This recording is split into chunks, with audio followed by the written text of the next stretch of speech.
we spend our tax pound on. This is simply unsustainable. That's exactly what the Prime Minister said. 69 billion a year on long-term sick and disability benefits, projected to rise to 90 billion by the end of the next Parliament if nothing has done. As he said, it is totally, totally unsustainable. And the message from Rishi Sunak really is, tough love, you're going to take your medicine, it's going to be good for you, you may not like it. Let's have a look at what he had to say earlier. Everyone with the potential should be supported.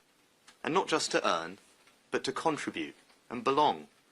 And we must never tolerate barriers that hold people back from making their contribution and from sharing in that sense of self-worth that comes from feeling part of being something bigger than ourselves. And that is why this is a moral mission, and why the value of work is so central to my vision for welfare reform. Certainly, Rishi Sunak said in the speech, in the period since the pandemic, something has gone wrong. Of course, millions of people had their wages paid by furlough. Now, that was an entirely artificial situation in an exceptional circumstance, but quite a lot of people left the workplace and simply haven't come back.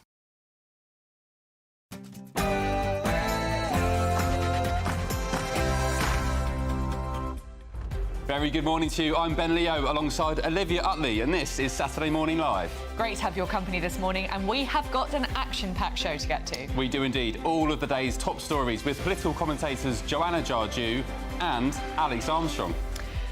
And the royal drama continues. After the King snubbed a meeting with his son, Prince Harry, in London, the Duke is now gallivanting with Meghan across Nigeria, the 12th most dangerous country in the world, for what's being dubbed a fake royal tour. And we'll be meeting this week's greatest Briton, an incredible man who's on a mission to spread kindness and make the world a better place. Stay tuned for that.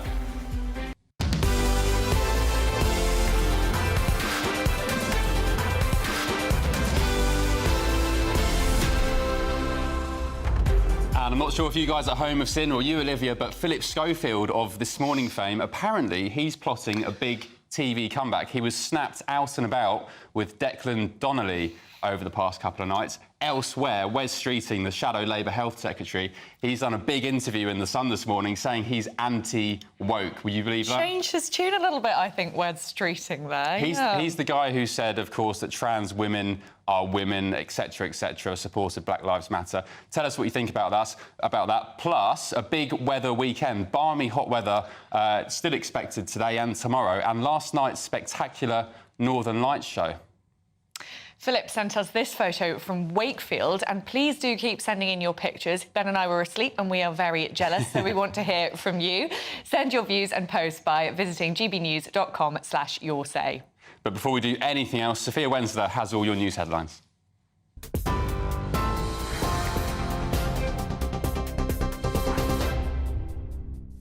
Ben, thank you. Good morning. It's 1 minute past 10. I'm Sophia Wensler in the GB newsroom. The US says Israel may have broken international law in its use of American-supplied weapons in Gaza.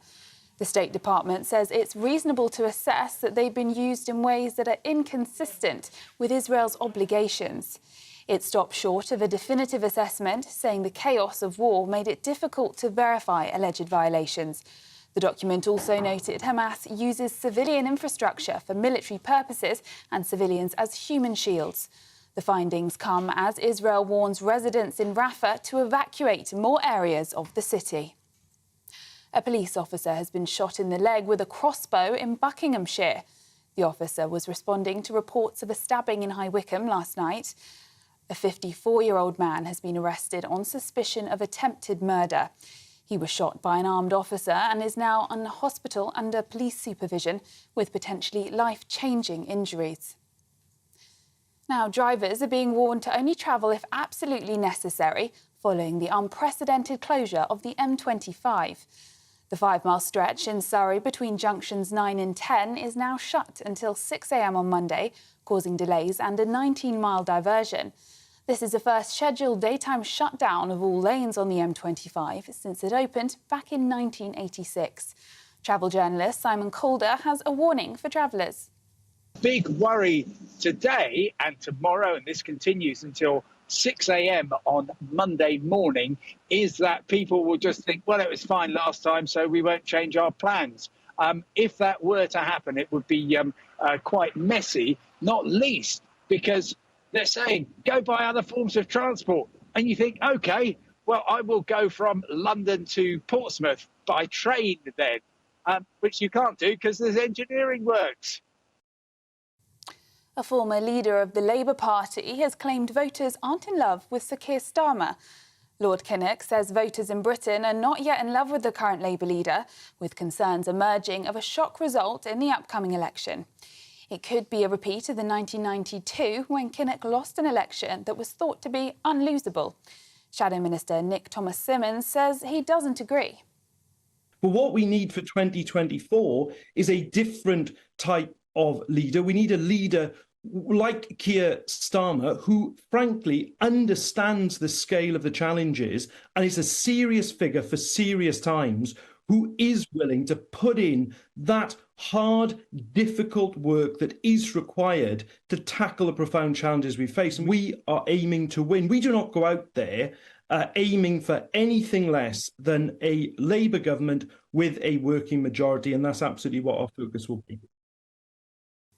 In other news, the Eurovision final kicks off tonight with Sweden ramping up security amid pro-Palestinian protests. It comes as Ireland's entry Bambi Thug cried after finding out Israel had made it to the final. The 31-year-old, who is non-binary and uses the pronouns they and them, also said demonstrations are completely overshadowing the contest. There are more pro-Palestinian protests planned in Malmo to coincide with the song contest final. 1981 Eurovision winner with Bucks Fizz, Jay Aston, says it's the contest has become too political. I do feel very sorry for her because she's 20. You know, to me, she's a young girl or young woman, and she'll have all of this conflict. So she's going on stage and she's got cheers and boos, and it will, in a way, tarnish her career. I mean, I'm sure she'll be very successful in her homeland, but it's just really difficult. It does seem to be that Eurovision, which is meant to be a bringing together of people to just listen to music and it to be a happy event, is more and more often being taken into a political arena, and it's being used for that purpose. Now, Brits heading to Mallorca or Ibiza this summer may need to rethink their holiday plans. It's as authorities in the Balearic Islands are cracking down on excessive drinking in some tourist hotspots. It's after locals complained of poor behaviour, including climbing into people's homes. The sale of alcohol will be banned from 9:30 in the evening till 8 in the morning. And the Northern Lights lit up the skies across Britain last night as one of the strongest geomagnetic storms for years hit the planet. Usually they're seen in the far north of the country and are caused by charged particles hitting the different gases in the Earth's atmosphere. And we're in luck as the Northern Lights might be visible in parts of the UK again tonight. And for the latest stories, sign up to GB News Alerts by scanning the QR code on your screen or go to gbnews.com/alerts. Now it's back to Ben and Olivia.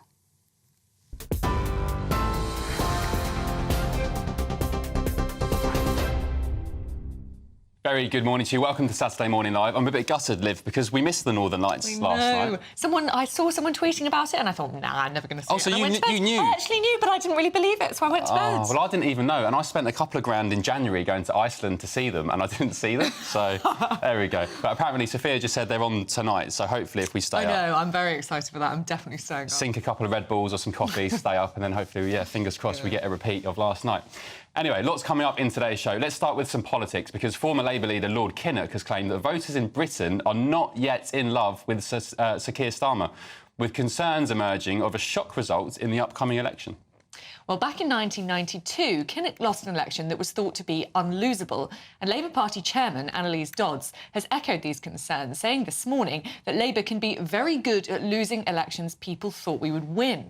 Interesting. So is this a surprising twist for the Tories? Yesterday, Rishi Sunak, of course, celebrated the UK officially climbing out of recession, with many hoping for further tax cuts over the next few months. Joining us now is GB News political correspondent Catherine Forster. Good morning to you, Catherine.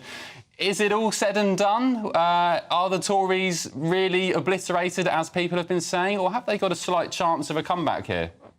Well, Rishi Sunak certainly thinks there is hope of a hung parliament. He latched onto that after those very, very bad local election results, which projected that if people voted in the same way as they had in the local elections right across the country, it would result in a hung parliament. Of course, people don't normally vote in the same way. People that would have voted Green last week, or Lib Dems, or for anybody else, voters' minds tend to be focused in the general election rather differently. But Rishi Sunak wants people to think, and his MPs particularly, that there is still hope of a hung parliament. And now Lord Kinnock has come out and said that, yes, he also thinks that that is possible. And of course, he spectacularly, back in 1992, was expected to win and then didn't. And he's admitted basically that, yes, people are very fed up with the Tories, but that Keir Starmer doesn't inspire them, doesn't excite them, that people aren't in love with Labour, so to speak. But he did say Keir's sobriety, his maturity, his steadiness and his dependability are really useful and essential features of the political landscape now. So, yeah, sure, he might not be very exciting, but somebody who's sort of solid, dependable, and crucially not scary to voters in the way that Jeremy Corbyn was frightening as a potential Prime Minister to many voters, that might well be enough to take him into office. The thing is, Catherine, that we keep hearing, you and I, these rumours in Westminster that maybe we're heading for a hung parliament. And I think it's quite useful for Labour to say that. So no wonder Annalise Dodds is suggesting there might be a hung parliament, Lord Kinnock too. But really, it doesn't really matter how much people like Keir Starmer, does it? If they hate Rishi Sunak, as we saw in the local elections, then Labour's going to come to power. Perhaps not on a kind of swell of enthusiasm like in the 1997 Blair election, but Labour's going to win, aren't they? Yeah, I think you're right, Olivia. It may not matter in the end how much people like or aren't fussed about Keir Starmer, because they are so fed up with the Conservatives. And I was looking at JL Partners had done word clouds, asking people for their sort of top word they associated with Prime Ministers going back to Margaret Thatcher. So just to give you a few of those, for Rishi Sunak, the top words were rich, weak and posh. For Liz Truss, the word was useless. For Boris Johnson, funny, idiot and liar. And for Theresa May, useless and weak. David Cameron, posh. So not a lot of love there. So you can see that even if people are not wild about Keir Starmer, it's a pretty low bar in terms of the popularity of the last few Prime Ministers we've had. And, you know, things go in cycles, don't they? You start with a new government, there's a lot of excitement, there's a lot of optimism, and then over time that excitement fades, people become disillusioned, and then eventually they reach a tipping point where they think, we've had enough of this lot, it's time for a change. And it does feel like that's where we are now. But of course, you know, not a vote has been cast. Things can always change. All right, Catherine. Great stuff. Thank you very much. Yeah, you've dashed my hopes. We had a slither of hope for 30 seconds, and then you said you got real. I got real, get with reality, I'm afraid. Yeah. We're joined now by our panel today, political commentators Joanna Jarju and Alex Armstrong. Good morning to you both. Morning. In 20 seconds, just a quick reaction to that. Is Olivia right? Is it the case that Labour are just going to storm in anyway? Yeah, and we also forget that John Major didn't have reform a political party that reform on his heels, you know, sucking up those extra votes that he would desperately need to win that majority. So, yeah, he's absolutely right. Yeah, no, I think that even if we get to a point where Labour don't win the majority that we expected them to win, they are still going to win. And I think that it kind of echoes even with Theresa May. Everybody thought she was going to have a landslide, and then she ended up having to do deals with the DUP. So I think either way, the Tories just need to kind of come to terms with the fact that it's not going to be them. You know, even if Labour edge through slightly, it's not going to be you, sorry. And most Conservatives I've spoken to have already completely accepted defeat, which well, a lot of them obviously have said they're not going to stand at the next election, so that says a lot, doesn't it? All right. Sinking ship. Sticking with Labour, let's get stuck into one of our first stories today. This is in the... it's The Sun. the Sun newspaper, my old paper, they've done a big interview with Shadow Health Secretary Wes Streeting, where he reckons, amongst other things, that he's anti-woke, which, by the way, for the viewers at home, let me remind you, this is a guy who supported Black Lives Matter. He worked for Stonewall. He thinks anyone who voted for Susan Hall, the London mayoral candidate, was a white supremacist. And, of course, he reckons that trans women are women. So this is some reinvention, Alex. I mean, it's bonkers, isn't it? I mean, how quickly the Labour Party seem to be trying to move to the right to suck up votes they need to get this majority. Because, you know, we might be looking at a hung parliament. So maybe they are thinking, my goodness, we really do need to win those Tory votes back, and we have to stop calling men women and women men and start living in reality. And all of a sudden, for him to say, oh, because I had this experience in the NHS, now I'm not woke. No one's buying it, are they, Joanna? Come on. I'm not sure that that's what he's saying. And to say that, you know, yes, because of this piece in The Sun, that he's saying that he's anti-woke, specifically he was talking about if his granddad was at the doctor's and he was asked, you know, could you give birth? You know, really ridiculous type of things like that. That's what he's talking about. I don't think he's going on this massive campaign. I think even with the people in the left, there is some nuance in terms of what we think is acceptable and what we think is ridiculous, even if we do support the trans community. And I think that's what he was trying to... How can he say then that a man is a woman and a woman is a man, a trans man is a trans woman, whatever it is? Yeah. How can he say that, then say, oh, well, I can't... I have to ask, are you pregnant to a man? Like, how can he... That's a very big difference in the nuance there. He has changed his tune a little bit on this over recent weeks. I mean, he was very much of the trans women are women, no question about it, no nuance at all. And since the Cass report came out... Is there a little bit of a shift there? Is it a bit of a U-turn? I wouldn't say it's a U-turn. I think that they're influenced by the data and the professionals and things like the Cass report. And actually, yesterday, when Keir Starmer was doing a completely different speech about Rwanda, he was talking about people, obviously, from the Tory party moving to Labour and saying that he welcomes, you know, for other people to kind of see Labour as a home for them as well, potentially. So I think that the party maybe have changed strategy in a bit and just tried to be a bit more broader, rather than alienate people, obviously, who might have trying to woo Nigel Farage, aren't they? They want Nigel in the party. That'll be a vote winner for them. So. I think that'd be a bit far-fetched.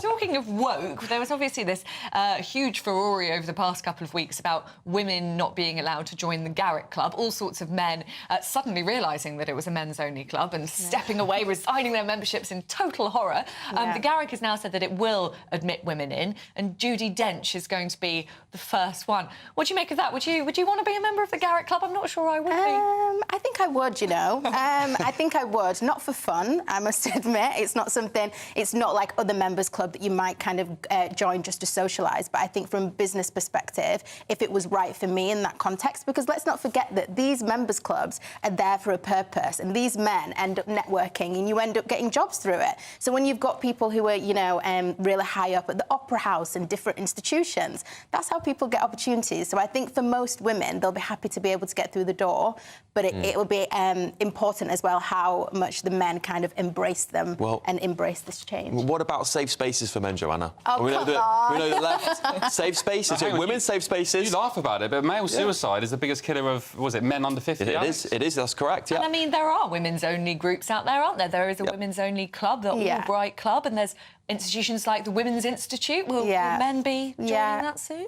Well, you know what, with this, when the conversation started about the Garrick Club, I really didn't think it was that necessary. It's not something that you would catch me kind of protesting about. I don't care, you know, if there's a men's-only club, like you said, there's women's-only. But I think that at that level, I think it was important because of the level of influence, maybe, of the people in that room. And obviously, we talk about diversity and inclusion and women kind of breaking the glass ceiling. Maybe it did kind of hinder women getting certain spaces professionally. Yeah, I will say this. Dame Judi Dench is a brilliant person and she's fantastic. So if anyone's going to join, I won't turn a blind eye to her join, because I think she's great. So people like her would be more than welcome. I think she'd add a lot of value to a society like that. Yeah. However, I do think it's really important that if I think women could come together and make a good club themselves, you know, in which case I'd like to join. Yeah, You're not allowed, sorry. Exactly, right. You identify as how you want, Alex. Absolutely, Ben, that's right. This all came about as a result of the Guardian investigation. You know, no one else cared about it apart from the wokesters at the Guardian.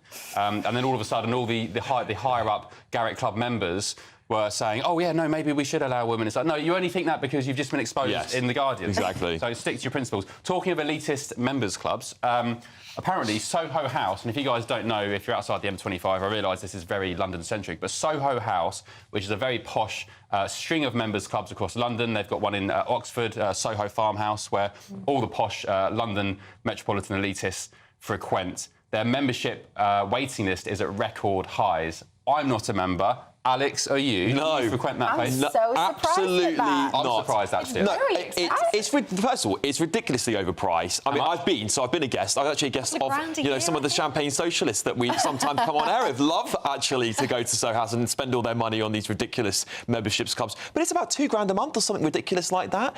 The drinks are overpriced. It's crowded. There's too many people in there. I mean, I'd rather just go to the pub. You're knocking on a bit as well. If you're, like, over 25, it's the... What are you saying?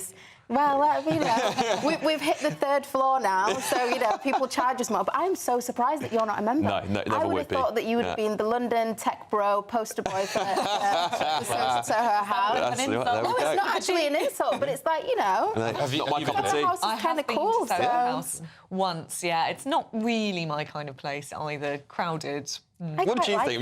You've been, haven't you, Ben?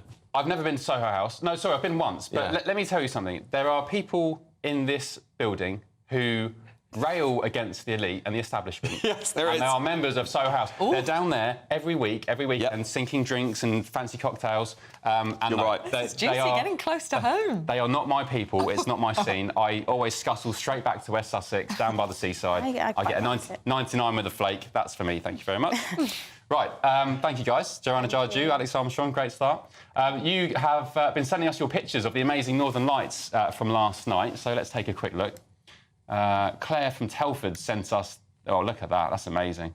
Beautiful colours. You've got the purple, shades of green in there. And is it the case that the pictures always come up better than real life? Yeah, there were lots of people saying that they couldn't see it with their naked eye in places like London where there's lots of light pollution, but on a camera it looked amazing. And it really, really does. I can't believe we missed it. Love that. I love the stars as well.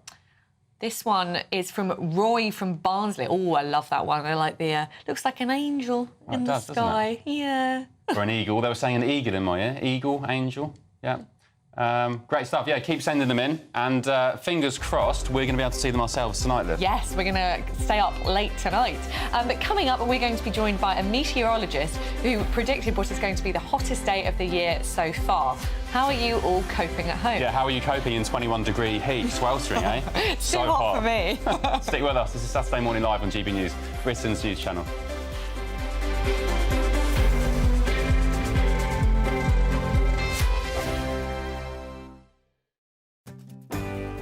I'm Nigel Farage, and this is GB News, the People's Channel, Britain's news channel. Join me, Neil Oliver, every Sunday night at 6 p.m. on GB News. And if an hour is not nearly enough for you, go to gbnews.com for special extended episodes online every Friday at 9 p.m, where we can truly get into the nitty-gritty of what's going on. GB News, Britain's news channel.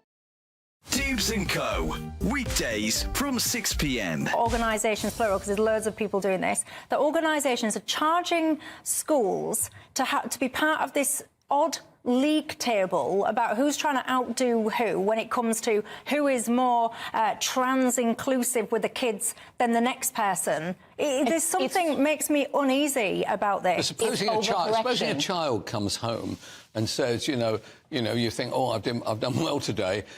He said, well, how have you done? He said, well, I was #1 painter, or I was #1 reader. No, I wasn't. I was made LGBT champion. This is a 4- and 5-year-old. Look, I can understand this, actually, as we develop into the secondary school. I can understand more debates taking place. I cannot understand why we have to thrust it at young children. And I think if you ask the parents, they'd be hostile to it. And what about the role the teacher has to play in all this? Society has been one way, the pendulum is swinging the other way, and they're pushing it very far in order to kind of proliferate change. And this is probably the toughest period in that evolutionary process. process, because the LGBTQ plus community is saying that you've got to really rage against the machine to get people to listen. Because put it like this now, even this conversation, the whole country is listening, the whole world is listening. These are the kinds of eyeballs and ears they haven't had before. And there's going to be friction. There's going to be a locking of heads in the process to getting to a point where you establish a new equilibrium where they feel more incorporated. Like I've said, the greatest force of allies that the LGBTQ plus community has always had is heterosexual women. What you're moving towards now is doing things that is beginning to turn them from allies into people who feel that, oh, for you to thrive, I'm being deprived, and that's a problem. When they realize you're alienating allies, they will understand you've got to recalibrate to have that kind of understanding between both parties. We're proud to be GB News, the People's Channel. And as you know, we always love to hear your views. Now, there's a new way of getting in touch with us at gbnews.com/your say. By commenting, you can be part of a live conversation and join our GB News community. You can even talk to me, Bev Turner, or any of the members of the GB News family. I'm Emily Carver. This is GB News, Britain's news channel.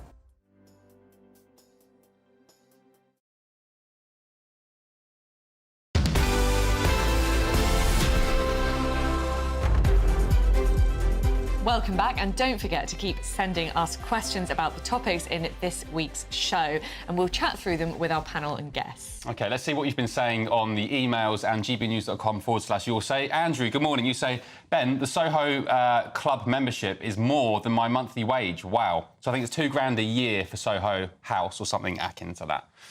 But yeah, I mean, it's a lot of money, 2k a year. And that's, I mean, then you get there and you obviously have to pay for your food. It's not cheap. Yeah, it doesn't. It's not an all-inclusive. No. It doesn't include drinks or anything like that. And Valerie, good morning. You say, Wes Streeting anti-woke. Is this the same man who was calling London Tory voters white supremacists and Islamophobes? And that was just last week as well. That's a pretty abrupt about turn there, isn't it? And Guy says, Labour will say anything to gain power. No real right-leaning voter is going to switch to Labour.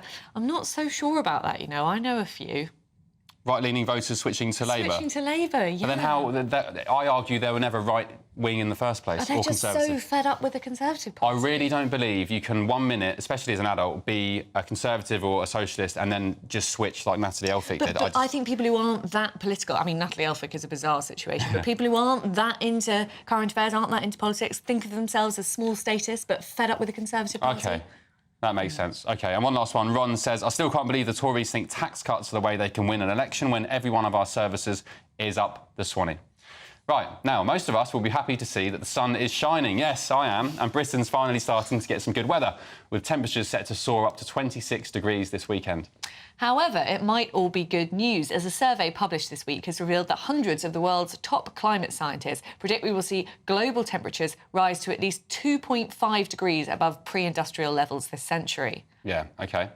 They've estimated that. This figure far exceeds internationally agreed targets, which they predict could lead to devastating consequences for the planet. Joining us now to get to the bottom of this is meteorologist and former weather presenter John Ketley. Good morning, John. John, yeah, I always say when it comes to the climate debate and the discussion that we've had so many, literally decades of warnings. For example, in 2000, one of the most senior research scientists in the UK, David Viner, he said kids in the UK weren't going to know what snow was by the year 2000.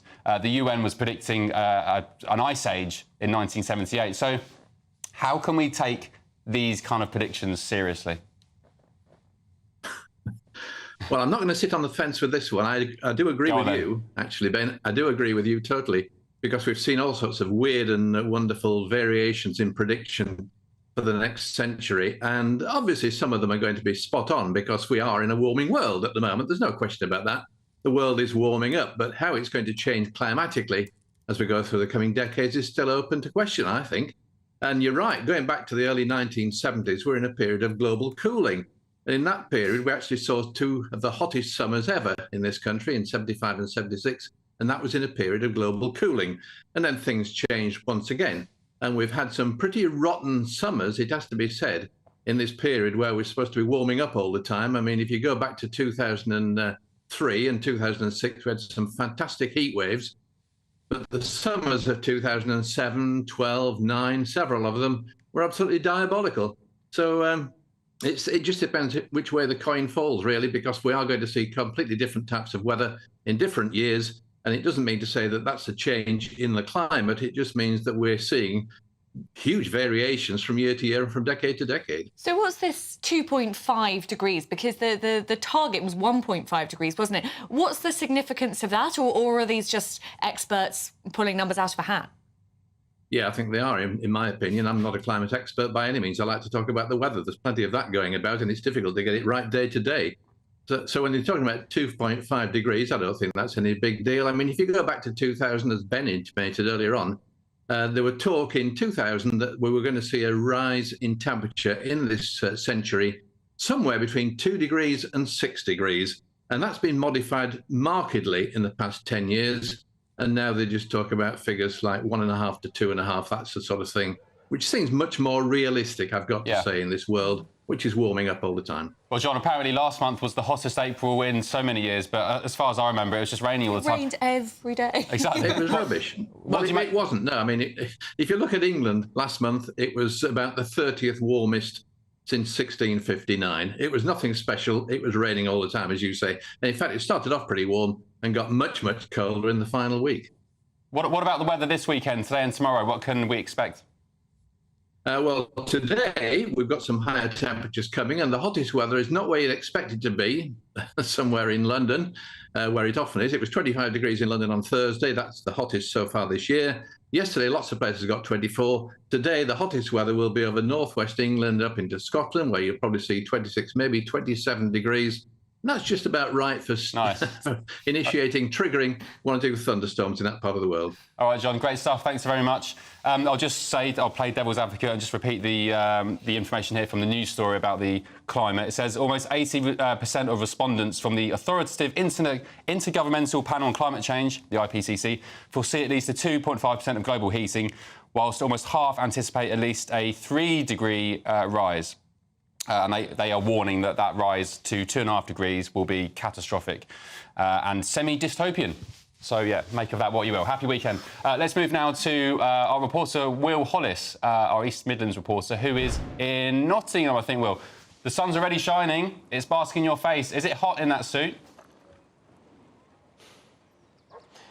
Yes, quite warm. Not the warmest I've ever been while reporting for GB News, but it is bright, clear blue skies here in the centre of the country, as it is in most parts of the UK right now. And while we know that those thunderstorms, 2 yellow weather warnings, are incoming tomorrow is another day. But for right now, we're experiencing temperatures of up to 26 degrees here in the UK. And what do we know happens when the sun's out in the UK? Well, Brits love to get out in it and enjoy it. Now, the obvious thing is to get an ice cream, maybe going sunbathing. If you're lucky enough to live by the coast, go swimming.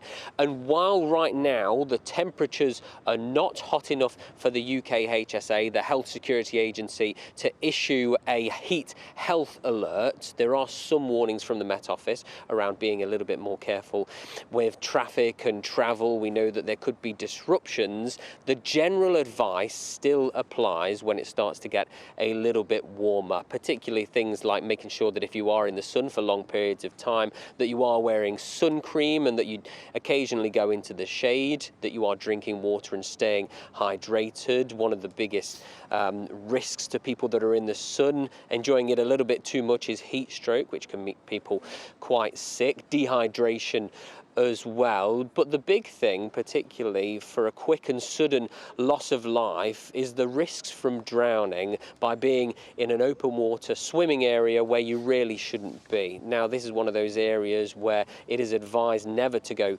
swimming. This stretch of the River Trent, the third longest river in the country. You'll see people in there rowing from the local rowing club. You'll see people in there for the canoes, but what you definitely shouldn't see is people swimming in there. There are designated places for open water swimming across the country. This isn't one of them. Well, thank you very much for that, Will. It looks like a lovely place for open water swimming, but I imagine it's a bit grubby there. But coming up, we will be discussing this week's royal news. Is Prince Harry and King Charles's relationship well and truly done for? This is Saturday Morning live on GB News, Britain's news channel. Are the newspapers getting you down? My wife didn't divorce me that month. Struggling to separate the wheat from the chaff? I know that it's a bit of a circus at the best of times.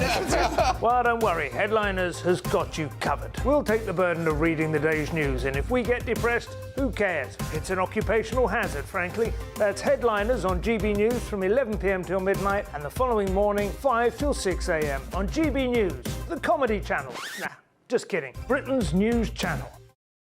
This is GB News, Britain's news channel. In the quaint Derbyshire village of Sudbury, there's a storm brewing between the local football club and the National Trust. This grass field might seem unremarkable, but for hundreds of years it's been part of the Sudbury Hall estate, playing host to the village football and cricket matches. Now the National Trust are planning to put an end to that tradition in the name of biodiversity, with plans for trees and plants where the football club play. Some worry it breaks a memorandum of wishes from the late Lord Vernon, whose family have lived here since 1660. Manager of Sudbury FC Tom Crutchley says he's upset at the decision. Naturally disappointed. We've been here, this is our 9th year. We've put a lot of effort into here to keep playing, to maintain it. I'm from the village originally, so personally it was, it is very upsetting. MP for Derbyshire Dale Sarah Dines says the National Trust aren't respecting the history of the site. I feel they're trampling over the wishes of historic owners who gave up this wonderful site for the nation.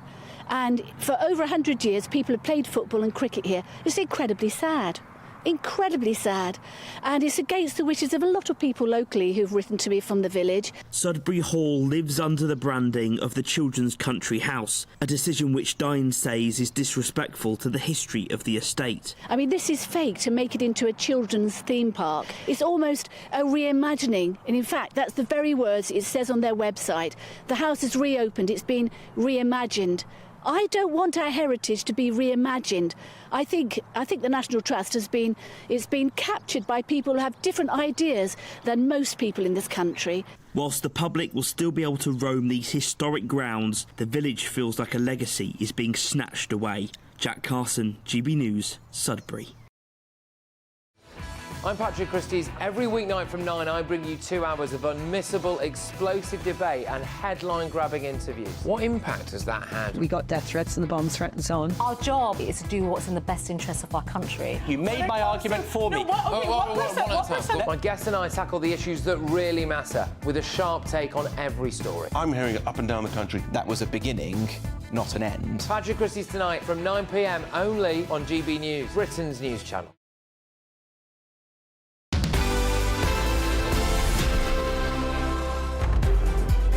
Welcome back, 10:35. You're with Ben and Olivia on Saturday Morning Live on GB News. Some emails are flying in. Christine, you say, with regards to the hot weather, sick of these warnings about climate change. It may happen, it may not. Either way, I can't change it. Very good point. I mean, in the UK anyway, when China's building 2 coal power stations a week and our global emissions are less than 1%, you do wonder why we, Brits, are bearing the brunt. And on Wes Streeting, Jim says, Wes Streeting, of course, the Shadow Labour Health Secretary, he said this morning in an interview with The Sun that he is anti-woke, despite clearly being very woke. Jim, you say, you can't be a true Conservative 1 minute and be willing to give socialism a go the next. Which is exactly what you said, Ben. And still on the general election, Marge says neither Sunak or Starmer have a plan, certainly don't trust either party and won't vote for either, which I do think is actually how a lot of people are feeling. In my job, I go out and about speaking to people on the streets and there's a lot of apathy at the moment. Yeah, you'd know. Yeah. You are out and about. I am out and about. Right, your pictures of the Northern Lights are coming in as well. Let's take a look at this one. This is Lee from St Austell in Cornwall. Ah, lovely. Wow. All the way down in Cornwall. Looks like a field of lavender in the sky. Oh, we're so poetic, aren't we? Angels, fields of lavender. Well, that's what you get from an educated man. No, I'm just joking. Didn't actually go to university. What's this next one, Olivia?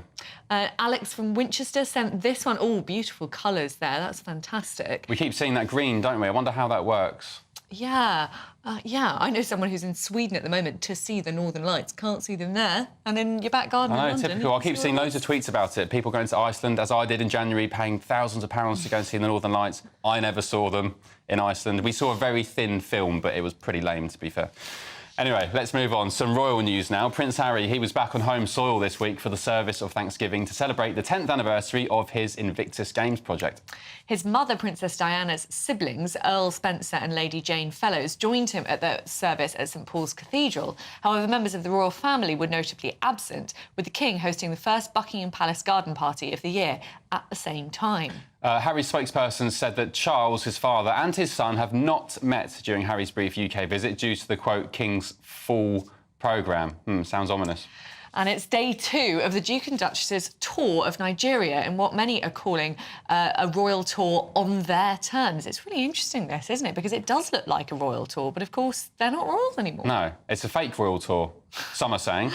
Commentators have already noted that Nigeria is the 12th most dangerous country in the world, and the military base Harry travelled to there is somewhere the Foreign Office advises against all travel to. So here to give us the verdict on the royal feud is royal reporter and correspondent Sarah Louise Robertson. Good morning to you. Good morning. What's going on here then? Harry and Meghan, they're gallivanting across Nigeria. It's not an official royal tour, but it's being dubbed somewhat of a faux or a fake royal tour. Is that a bit harsh on them? No, this is well, they're setting themselves up to be the alternative royals. This is another stab at making it for the Sussexes and redefining their brand again. We see this, they just put different hats on for different things, and Meghan's now put her Nigerian hat on, so she recently started saying how she found out she had 43% Nigerian heritage. Yes. So now she identifies with them. They've gone on this tour to Nigeria. She was heard telling some children that her little girl Lily, when she looks at Meghan, she says, "I see me in you," and then Meghan then imparted to the school children, you know, you see me in you as well. So she's setting herself that this is her rebranding herself, and Harry's obviously part of that. So what Harry gives is the weight of the royal, because he's Duke of Sussex, so he brings that into the mix. But it's this rebranding, trying to do this quasi-royal tour going on. It's almost like presidential style. He's got a 4-man security team, which again sticks in the throat over here of people because he was bleating, trying to sue us to say that he... Well, I wanted to ask you about security. So he wanted security paid for by the taxpayer when he comes to the UK, but he is willing to go to Nigeria, which obviously is a pretty dangerous country with a very dangerous country. 34 in 100,000. Very dangerous country. He really is. And he can't pay for security there. Extremely. He's at real high risk over there, and it just sticks in the throat of people here, the way that he's gone and made such a fuss about how Britain wasn't safe for him to bring his wife and children to. Yet him and Meghan are gallivanting away over in Nigeria with not a care in the world, when actually they are at risk of kidnap threat. Now, they're saying they're being given protection from the government, as though they're still working royals. But even so, it's not our level of government protection as what would be, I think, deemed as safe. So he is taking a massive risk, but all it just shows is, again, it's just more hypocrisy from the Sussexes in terms of how they carry out themselves, the way that they act, what they say. It's do as I say, not say as I do. That's how it is with them. And you just can't keep up with them because they're changing the goalposts all the time. So one minute they want privacy, then they're screaming around Nigeria, look at me, bringing cameras. Harry's just been at the bedside of a poor man, former soldier, who's injured, and he's there telling him, be strong. And this has been dressed up in the American press as Harry is now the new Diana. So this is how they're rebranding.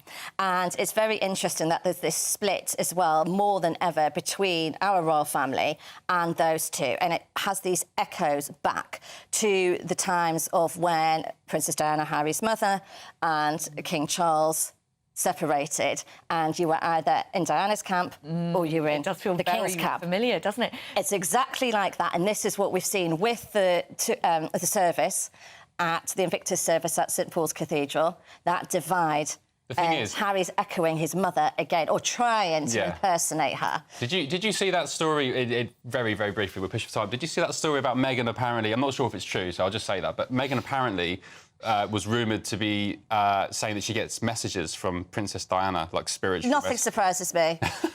Nothing surprises me when it comes to Meghan. She will say and do literally anything if it's going to get her what she wants. And also, was Harry snubbed by his dad? He was, yes. Is it as simple as that? Yeah. It's yes. I just can't believe that you'd come all the way to because London there had been contact, and Harry had been putting the Sussex's side had been putting out that he was set to have some time with King Charles. So we were being fed. Stories were coming through from, shall we say, friends and associates on the Sussex side to say that there was contact. Relationship basically over now? I think at the moment it is, because the thing with King Charles is, obviously he does love Harry dearly, but he's so hurt, and it's the trust. The trust has just gone. And when he did see Harry, when Harry flew in, when he got his cancer diagnosis, the King, it was so emotional and upsetting for the King. And Camilla's very protective. She can't have anything upset King Charles right now. It's just too much for him. Until Harry can prove that he can be trusted and the stories won't be leaked out, the King, I don't think, can see him. Great stuff. Thank you very much. The key difference between Harry and his mother, of course, is that Princess Diana was loved, and Harry, as far as I can see, is generally quite... Well, Diana was sincere. Popular in the US. Yeah, there we go. Right, great. Thank you very much. Now, there's still plenty of time to win our biggest cash prize of the year so far, a whopping £20,000. What would you do with that? Oh, £20,000. Very boring, I'd get a new kitchen. Actually, that's not boring. I'd have to keep saving, though, wouldn't I? Yeah. No, maybe, yeah. Well, imagine what you could do with that in your bank account. I'd go on a cruise, personally, but you've got to be in the draw for a chance to win it, of course, and here's all the details how. Don't miss your chance to win our biggest cash prize so far. A totally terrific £20,000 in tax-free cash to make your summer spectacular. You could use that cash to splash out on a holiday, make the garden glam, buy a new car, or just save it for a rainy day. Whatever you'd spend £20,000 on, make sure you don't miss the chance to make it yours. For another chance to win £20,000 in tax-free cash, text WIN to 63232. Text costs £2 plus one standard network rate message. Or post your name and number to GB05, PO Box 8690, Derby DE1 9TT. UK only. Entrance must be 18 or over. Lines close at 5 p.m. on the 31st of May. Full terms and privacy notice at gbnews.com/win. Please check the closing time if listening or watching on demand. Good luck. Now, don't go anywhere, as up next we will be meeting this week's Greatest Briton. This is Saturday Morning Live on GB News, Britain's news channel. Hello, a very good morning to you on this beautiful sunny day for many of us. It's going to be very warm into the afternoon. However, as temperatures rise, the chance in one or two spots of a thundery shower by the time the day comes to a close. But for most people, as we begin Saturday, it is sunny out there. Some low cloud and mistiness around eastern parts of England. That will linger around the North Sea coast through the day. Otherwise, inland, blue skies for many, some patchy cloud developing. But with light winds and that strong sunshine, high UV levels as well, temperatures widely reaching the low 20s, and in places the mid-20s are possible once again. Then into the evening, as temperatures rise, well, the chance of a thundery shower or two across higher parts of central Scotland, but for the vast majority it stays dry, and that theme continues overnight. A bit more cloud arriving on Saturday night and into the start of Sunday, but it's going to be once again dry with clear spells and temperatures dipping to 12 or 13 Celsius in many places. A bright start then on Sunday, but some patchy cloud around. And then as temperatures get higher through the morning, the chance of some thundery showers developing once again. More widely this time across western Scotland, into western England, Wales and Northern Ireland by the afternoon. Where these occur, they're going to be heavy with torrential rain and lightning, but they will be hit and miss. Still some warm sunshine away from these showers. We're GB News, and we come from a proud tradition of British journalism. That's why I'm so excited to be here. It's something so new. The first news channel to be launched in Britain in over 30 years. Launched to represent the views of the British people. To go where other broadcasters refuse to go. How did you find out about the story in the first place? Launched with one aim. To be the fearless champion of Britain. It's an absolutely fantastic atmosphere here. This is GB News. The GB News, Britain's news channel. GB News is the home of free speech. We were created to champion it, and we deliver it day in, day out. Free speech allows us all to explore and debate openly the issues most important to us, our families, and of course, the British people. Having challenging conversations to enlighten each other. Which is why we hear all sides of the argument. We are the People's Channel. We will always stand by the freedom to express yourself. On TV, radio and online. This is GB News, Britain's news channel. I'm Christopher Hope. And I'm Gloria Di Piero, bringing you PMQ's live here on GB News. Whenever Parliament is in session on a Wednesday at midday, we'll bring you live coverage of Prime Minister's questions. We'll be asking our viewers and listeners to submit the questions that they would like to put to the Prime Minister, and we'll put that to our panel of top politicians in our Westminster studio. That's PMQ's live here on GB News, Britain's election channel.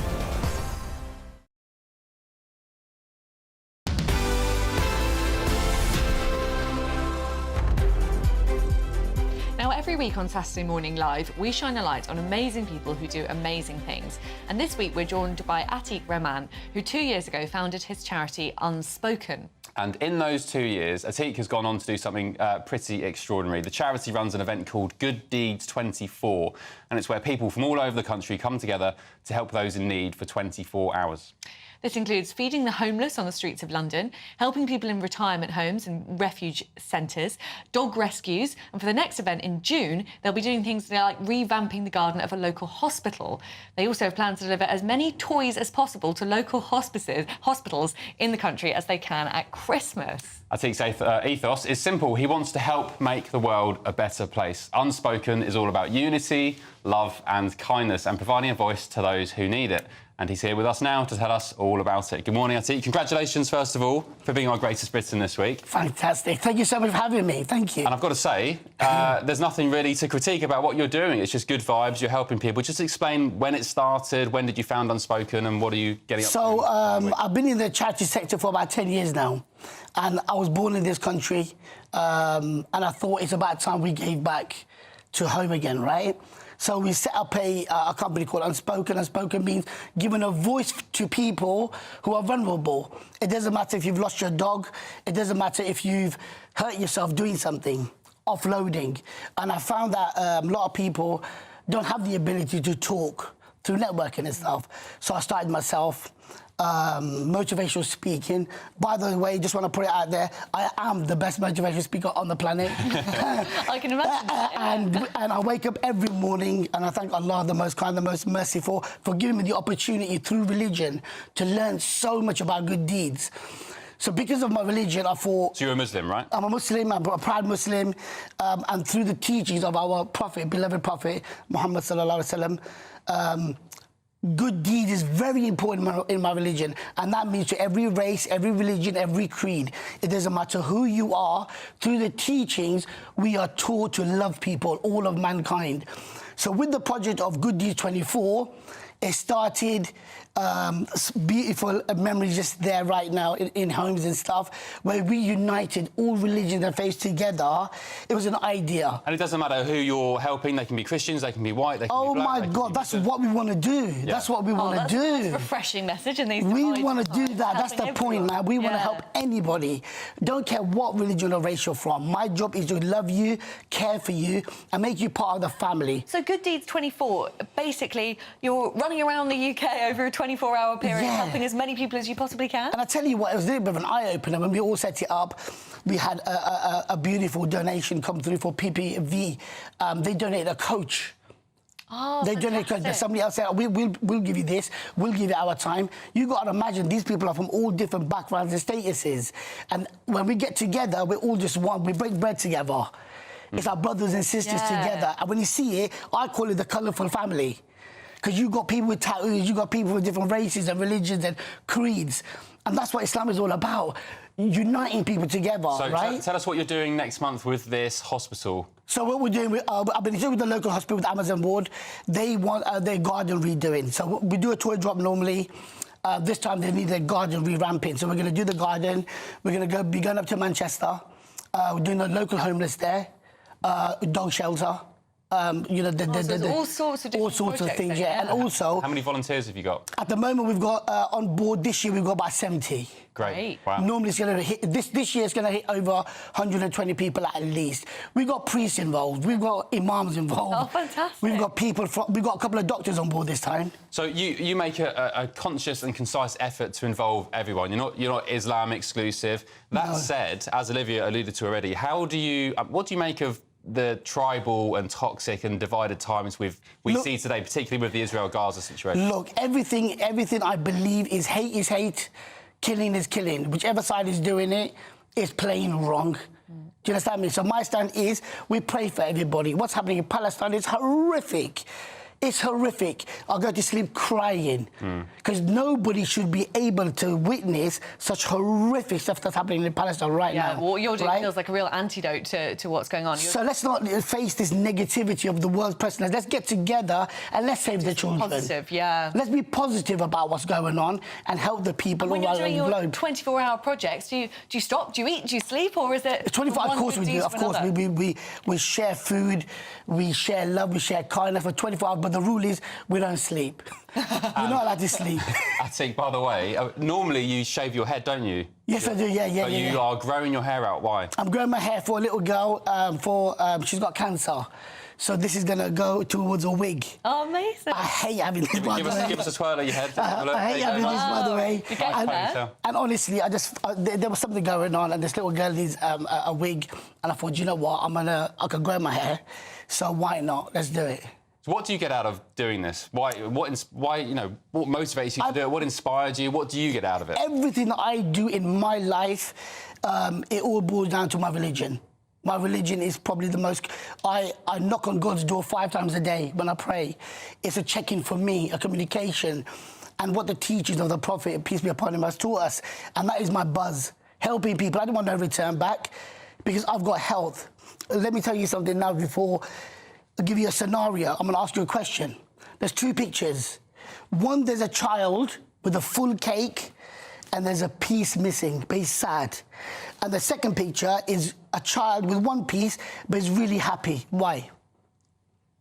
Why is the guy on the top unhappy? Because he's focusing on that missing piece. Wrong mindset. Perspective. And that's the whole world right now. We're focusing on the most negative stuff. I wake up in the morning, no matter what happens, I'm going to turn this around. Yeah. Yeah. Well, it's a message we that... can all learn to think a bit more like that. Exactly. It's a message that we can all get behind, and you are a deserving and worthy winner of this week's award. If people want to find out more about Unspoken, where can they go? You can follow us on unspoken_Atik on Instagram. Everybody is welcome. Don't worry about your religion, race, creed. If you're big, fat, skinny, smelly or not, come along, man. Come along and join the vibe. That's it. Great stuff. Thank you so much for coming in. God bless you. Thank you. Lots more coming up on today's show, including Philip Schofield. Did you see those pictures of him in the sun with Declan Donnelly? Apparently, he's making a TV comeback. More of that in our Showbiz section in the next hour. Stick with us. We'll be back in just a tick.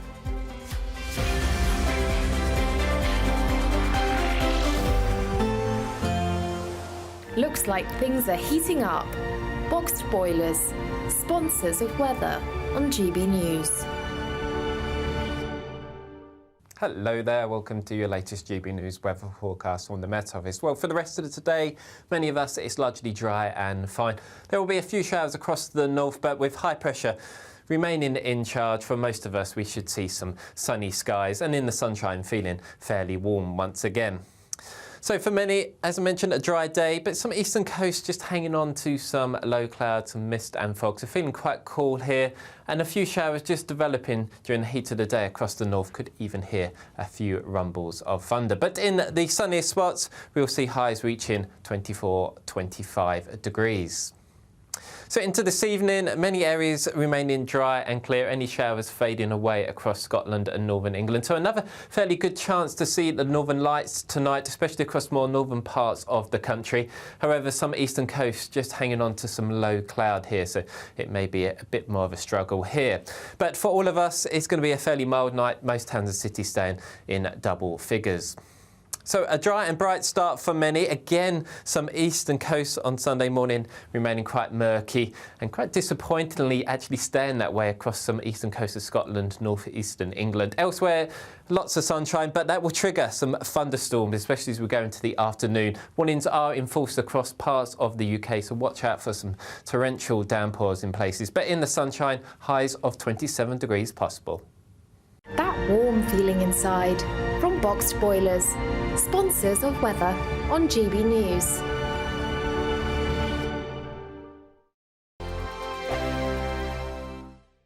You really could be our next big winner with an incredible £20,000 in tax-free cash to play with this summer. What would you spend that on? Well, whilst you're thinking about it, listen to some of our previous winners getting that winning phone call from us. I'm Charles. I'm on £18,000 cash. It was just amazing, and as soon as it goes into your bank account, it just changed. It's a life-changing thing. Just go for it. It's an absolute must. You must try and go for it. The next winning call could be answered by you. For another chance to win £20,000 in tax-free cash, text PRIZE to 63232. Text costs £2 plus one standard network rate message. Or post your name and number to GB05 PO Box 8690 Derby DE1 9TT. UK only. Entrance must be 18 or over. Lines close at 5 p.m. on the 31st of May. Full terms and privacy notice at gbnews.com/win. Please check the closing time if listening or watching on demand. Good luck. In the GB newsroom, we bring you the news as it happens. With our team of dedicated journalists across the UK, GB News brings you accurate reporting of the day's topical agenda. When the news breaks, wherever and whenever it's happening, we'll be there. This is GB News, the People's Channel, Britain's news channel. I'm Bev Turner. Thank you for joining us on GB News, the People's Channel, Britain's news channel.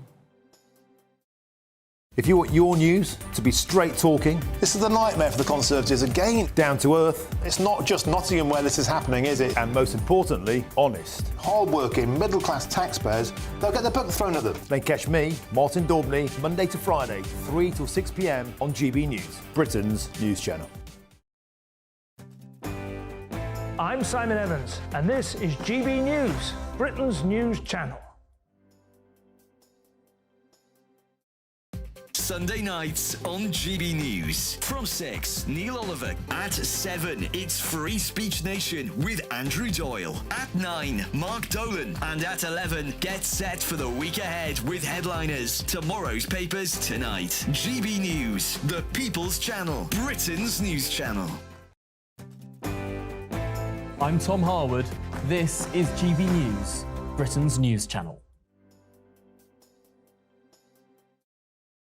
Join me, Neil Oliver, every Sunday night at 6 p.m. on GB News. And if an hour is not nearly enough for you, go to gbnews.com for special extended episodes online every Friday at 9 p.m, where we can truly get into the nitty-gritty of what's going on. GB News, Britain's news channel.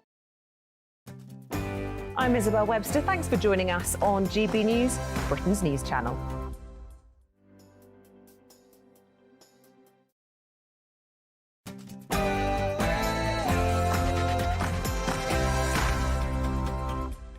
Good morning, I'm Ben Leo alongside Olivia Utley, and this is Saturday Morning Live.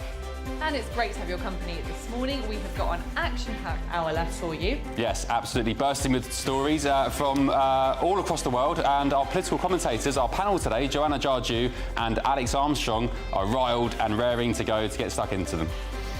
And it's Eurovision Day. Tonight is the much-anticipated final of the Eurovision Song Contest. But are the protests planned against Israel's involvement in the competition stealing the spotlight? We'll be going live to Malmo very soon. And would you share your food with your neighbours? That's your food, your breakfast, your lunch, your dinner. We'll be talking to a former Great British Bake Off winner about how he's hoping to encourage sharing in order to help each other and the planet.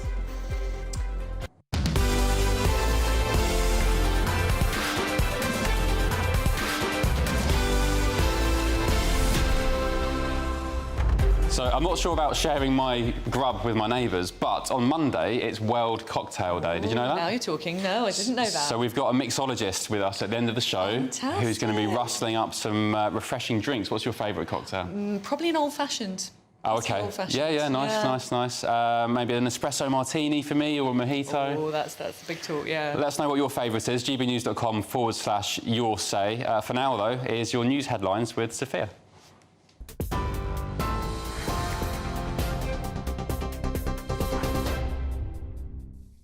Ben, thank you. Good morning. It's 11 o'clock. I'm Sophia Wensler in the GB newsroom. The US says Israel may have broken international law in its use of American-supplied weapons in Gaza. The State Department says it's reasonable to assess that they've been used in ways that are inconsistent with Israel's obligations. It stopped short of a definitive assessment, saying the chaos of war made it difficult to verify alleged violations. The documents also noted Hamas uses civilian infrastructure for military purposes and civilians as human shields. The findings come as Israel warns residents in Rafah to evacuate more areas of the city. In Sweden, security has been tightened ahead of the Eurovision Song Contest final following pro-Palestinian protests. Demonstrators have been rallying against Israel's participation in the event, with the country's Eden Golan qualifying for tonight's show. She's among the leading contenders to win, but bookmakers have placed Croatia's Baby Lasagna as favourite. 1981 UK winner Jay Aston from Bucks Fizz says the contest has become too political. I do feel very sorry for her because she's 20. You know, she's a young girl or young woman, and she'll have all of this conflict. So she's going on stage and she's got cheers and boos, and it will, in a way, tarnish her career. I mean, I'm sure she'll be very successful in her homeland, but it's just really difficult. It does seem to be that Eurovision, which is meant to be a bringing together of people to just listen to music and it to be a happy event, is more and more often being taken into a political arena, and it's being used for that purpose. Now, 2 women accused of targeting the Magna Carta have been charged with criminal damage. Just Stop Oil posted a video of the pair, both in their 80s, armed with a hammer and a chisel, breaking the glass around the historic document yesterday. The group says they glued themselves to the display and held up a sign accusing the government of breaking climate laws. In other news, a police officer has been shot in the leg with a crossbow in Buckinghamshire. The officer was responding to reports of a stabbing in High Wycombe last night. A 54-year-old man has been arrested on suspicion of attempted murder. He was shot by an armed officer and is now in hospital under police supervision with potentially life-changing injuries. Drivers are being warned to only travel if absolutely necessary following the unprecedented closure of the M25. The 5-mile stretch in Surrey between junctions 9 and 10 is now shut until 6 a.m. on Monday, causing delays and a 19-mile diversion. This is the first scheduled daytime shutdown of all lanes on the M25 since it opened back in 1986. Travel journalist Simon Calder has a warning for travellers. Big worry today and tomorrow, and this continues until 6 a.m. on Monday morning, is that people will just think, well, it was fine last time, so we won't change our plans.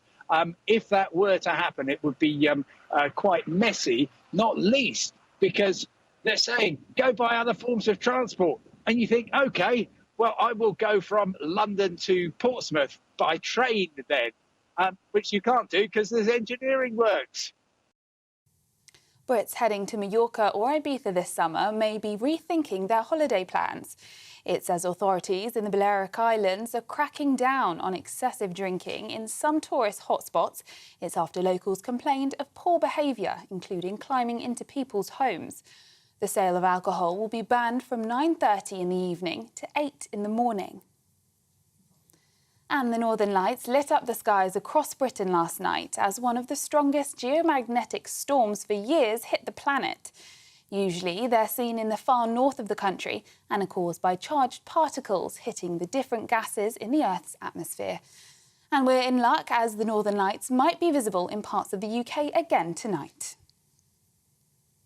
And for the latest stories, sign up to GB News Alerts by scanning the QR code on your screen or go to gbnews.com/alerts. Now it's back to Ben and Olivia.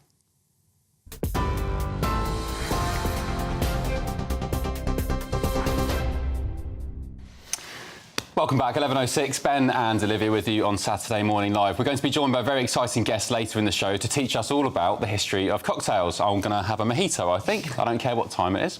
But for now, we are going to head to Malmo in Sweden, where the hotly contested Eurovision final takes place this evening, amid some confusion after the Dutch act. Don't know if you saw this. He was banned from rehearsals as officials launched an investigation into his behaviour backstage. Absolutely bizarre. It comes as pro-Palestinian demonstrations continue to surround the event, calling for Israel to be banned in the same way Russia was. GB News reporter Charlie Peters, who else? He's live in Malmo this morning. Charlie, good morning to you. What's going on in Sweden, my friend?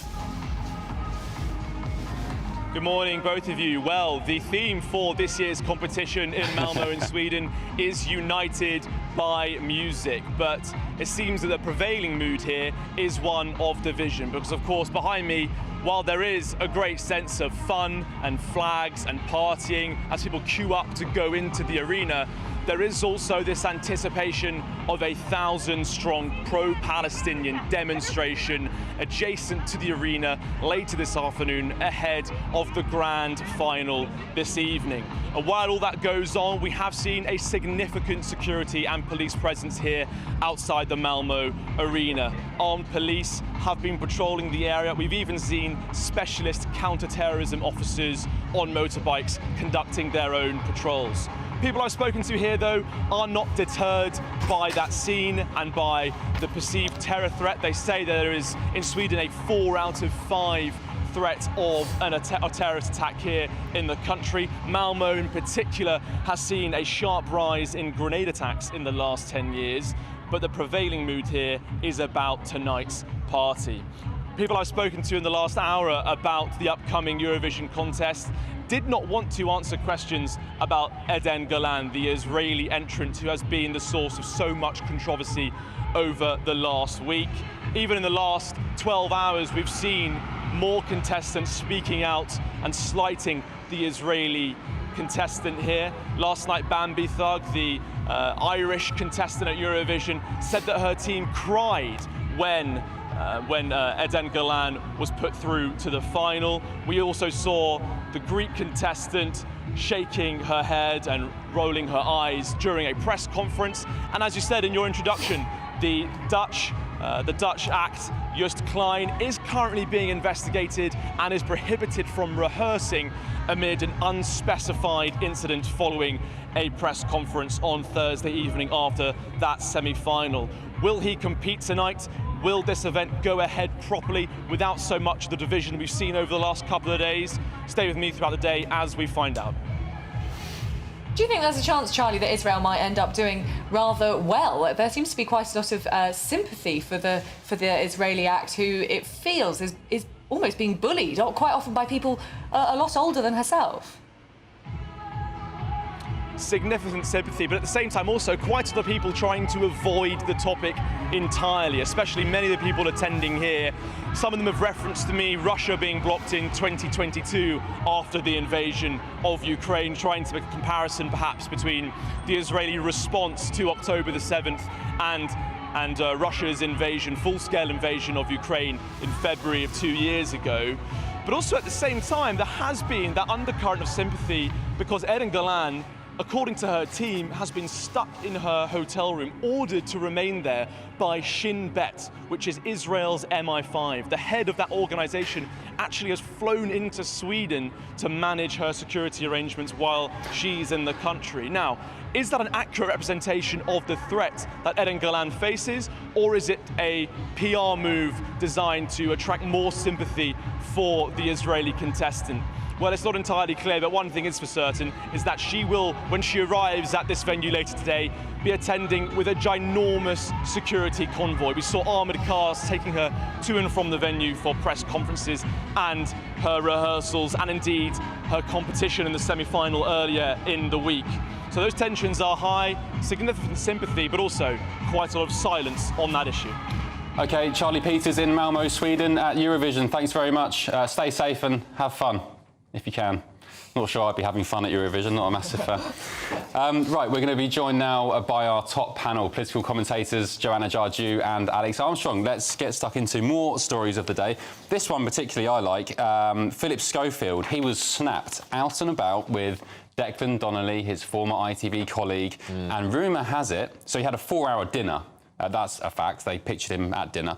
But rumour has it that he's plotting a big TV comeback. Alex Armstrong. Well, it might be the abysmal ratings, I think, of this morning are going through since him and Holly have departed. Not saying that I'm a fan, personally. I don't think that he should be back on TV. I think his career is finished. Do you feel sorry for him? No, I don't. No, I absolutely do not feel sorry for him. I feel sorry for his wife, Frank, and his family, who he dragged through it. But no, I mean, I don't think many people want to see him back on it. I think it's over for him. I think you've just got to leave it in the past. He's had a great career, he's made a lot of money, and he's a bygone now, and I think the public want to move on and have new talent. Well, I don't really actually think that this means anything. Obviously, they've known each other for years. They're basically the biggest stars of ITV for so long. Ant and Dec, obviously, we're all familiar with and can't seem to get rid of on our screens every year. But I don't think that this actually means anything. I just think that it's basically a friendly dinner, and I can't see ITV, after going through all the investigations... Do you remember last summer? Yeah. It was extraordinary. Yeah. It was the story of a decade, a showbiz story of the decade, at least, in my book. But also the worst-kept story, I mean, amongst, sort of media people, it was widely known that it was. It was widely known that he was homosexual, and so for him to come out all of a sudden and make this big furore about it was quite bizarre, and I feel like he did that to cover up the allegations that are going to be used against him, and I think he wanted to use his sexuality as a shield against those allegations and delay that as long as possible. So he did it very successfully at the time. He said last May, when he stepped back from ITV, that it was an unwise but not illegal affair with a younger member of staff. Friends now, though, have been pushing for Phil to return to the spotlight, restarting the career that saw him become one of the country's most recognisable stars. A source said, since he left this morning, Phil has been held up by the support of friends like Ant, Dec and Alison Hammond. Whether he makes a comeback, whether it's on TV or radio, is still undecided, but the offers are there if he wants to pursue them. He's got offers, Joanna. I can't believe that, because I was there, actually, in This Morning's studio doing the paper review with Bev Turner, actually, obviously your colleague, and it was just such a big deal. On the day? On the day. Hang on a minute, you were there on the day of his big reveal. Bev, yeah, we were what was doing it like? The paper review.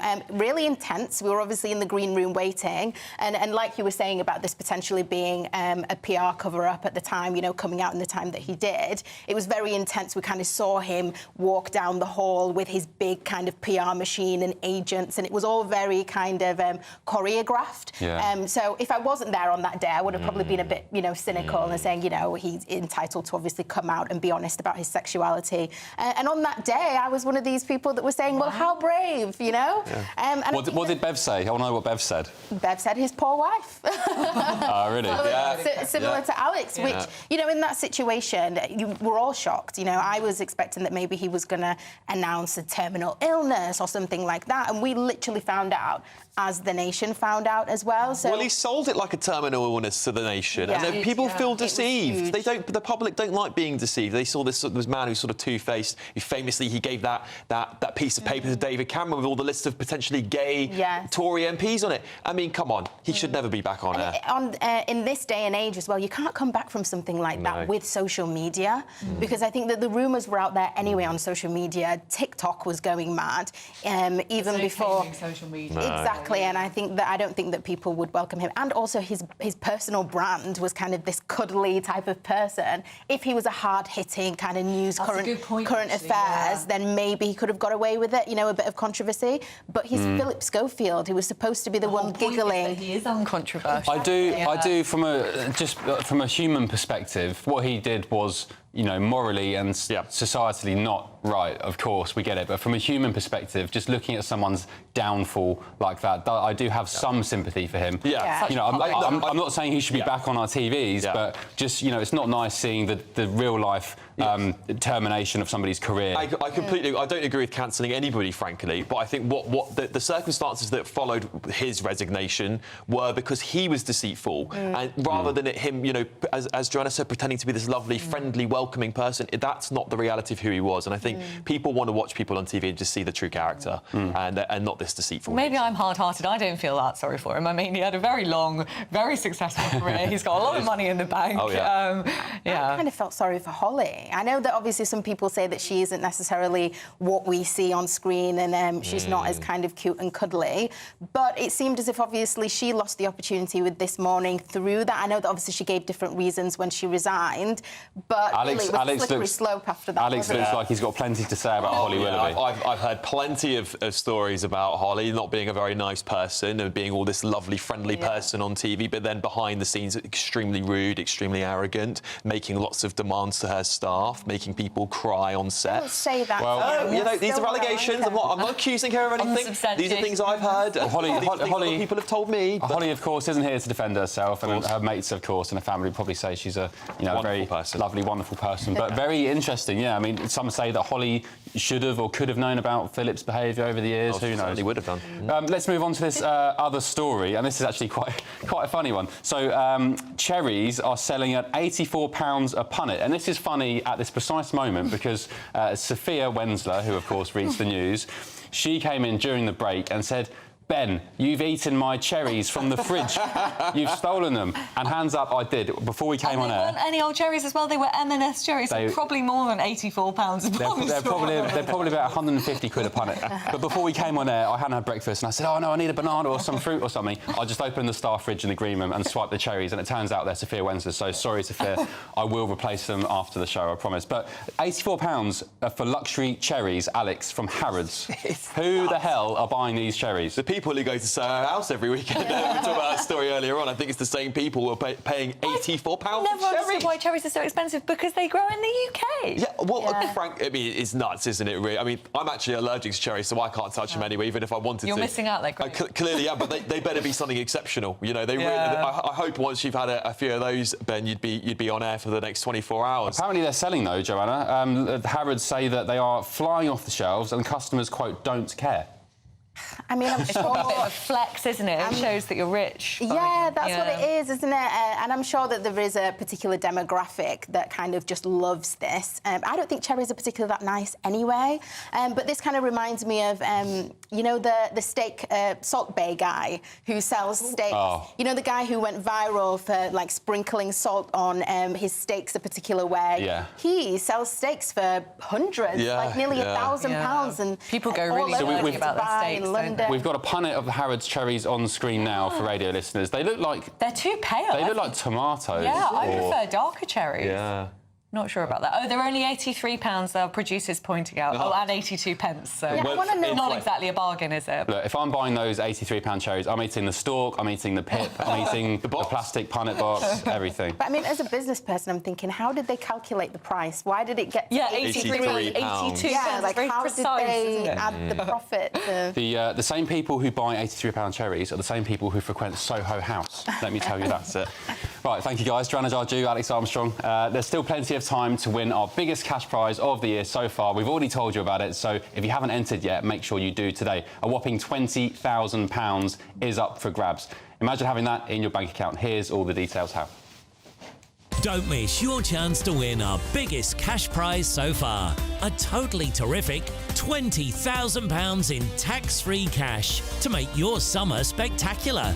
You could use that cash to splash out on a holiday, make the garden glam, buy a new car, or just save it for a rainy day.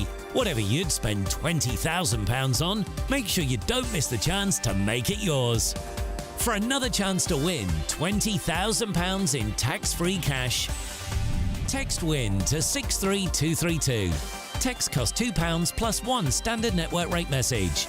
Or post your name and number to GB05, PO Box 8690, Derby DE1 9TT. UK only. Entrance must be 18 or over. Lines close at 5 p.m. on the 31st of May. Full terms and privacy notice at gbnews.com/win. Please check the closing time if listening or watching on demand. Good luck. Well, still to come, we'll be joined by our Showbiz reporter, Ellie Phillips. But up next, Great British Baker winner, Giuseppe Delano, will be talking to us about his involvement in the Big Lunch project. I'm very excited about that. I'm a huge fan of Giuseppe. Yes, and Giuseppe in particular. Oh, OK, interesting. All right, oh, yeah, I'm a bit of a bore, really. I don't really like any, like, fluffy Saturday night TV, Eurovision bake-off. Oh, you're really missing out. I did an Italian baking course a couple of weeks ago, actually, inspired by Giuseppe on Bake Off. Oh, nice. Happy days. In your element, then. All right, well, stick with us. We'll be back in just a tick.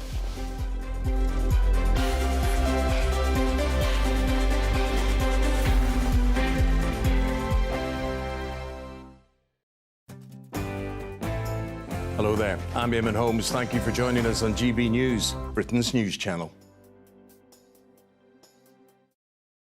We're proud to be GB News, the People's Channel. And as you know, we always love to hear your views. Now, there's a new way of getting in touch with us at gbnews.com/yoursay. By commenting, you can be part of a live conversation and join our GB News community. You can even talk to me, Bev Turner, or any of the members of the GB News family. This is GB News, Britain's news channel. So Meghan's launched her new lifestyle range, starting with jams, and it's called American Riviera Orchard. Apparently, it's been made from organic fruits grown in Meghan and Harry's Montecito gardens.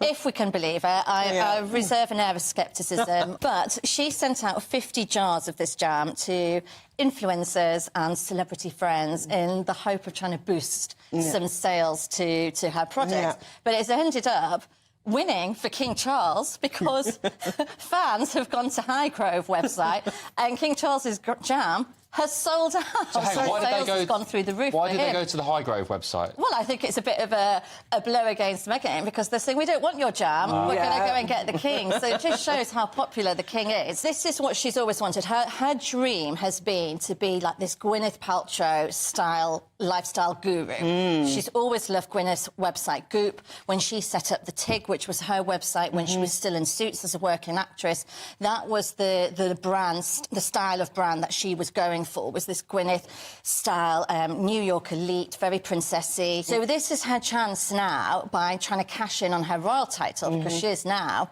a duchess, so she's using that to try and elevate her brand. And she's really now trying to carve out herself as this new Martha Stewart. And she's coming out with a cooking show as well on Netflix. She's coming out with a cooking show. And she's, I mean, to be fair to Meghan, she has always tried to say that she's into healthy eating, organic food, cooking.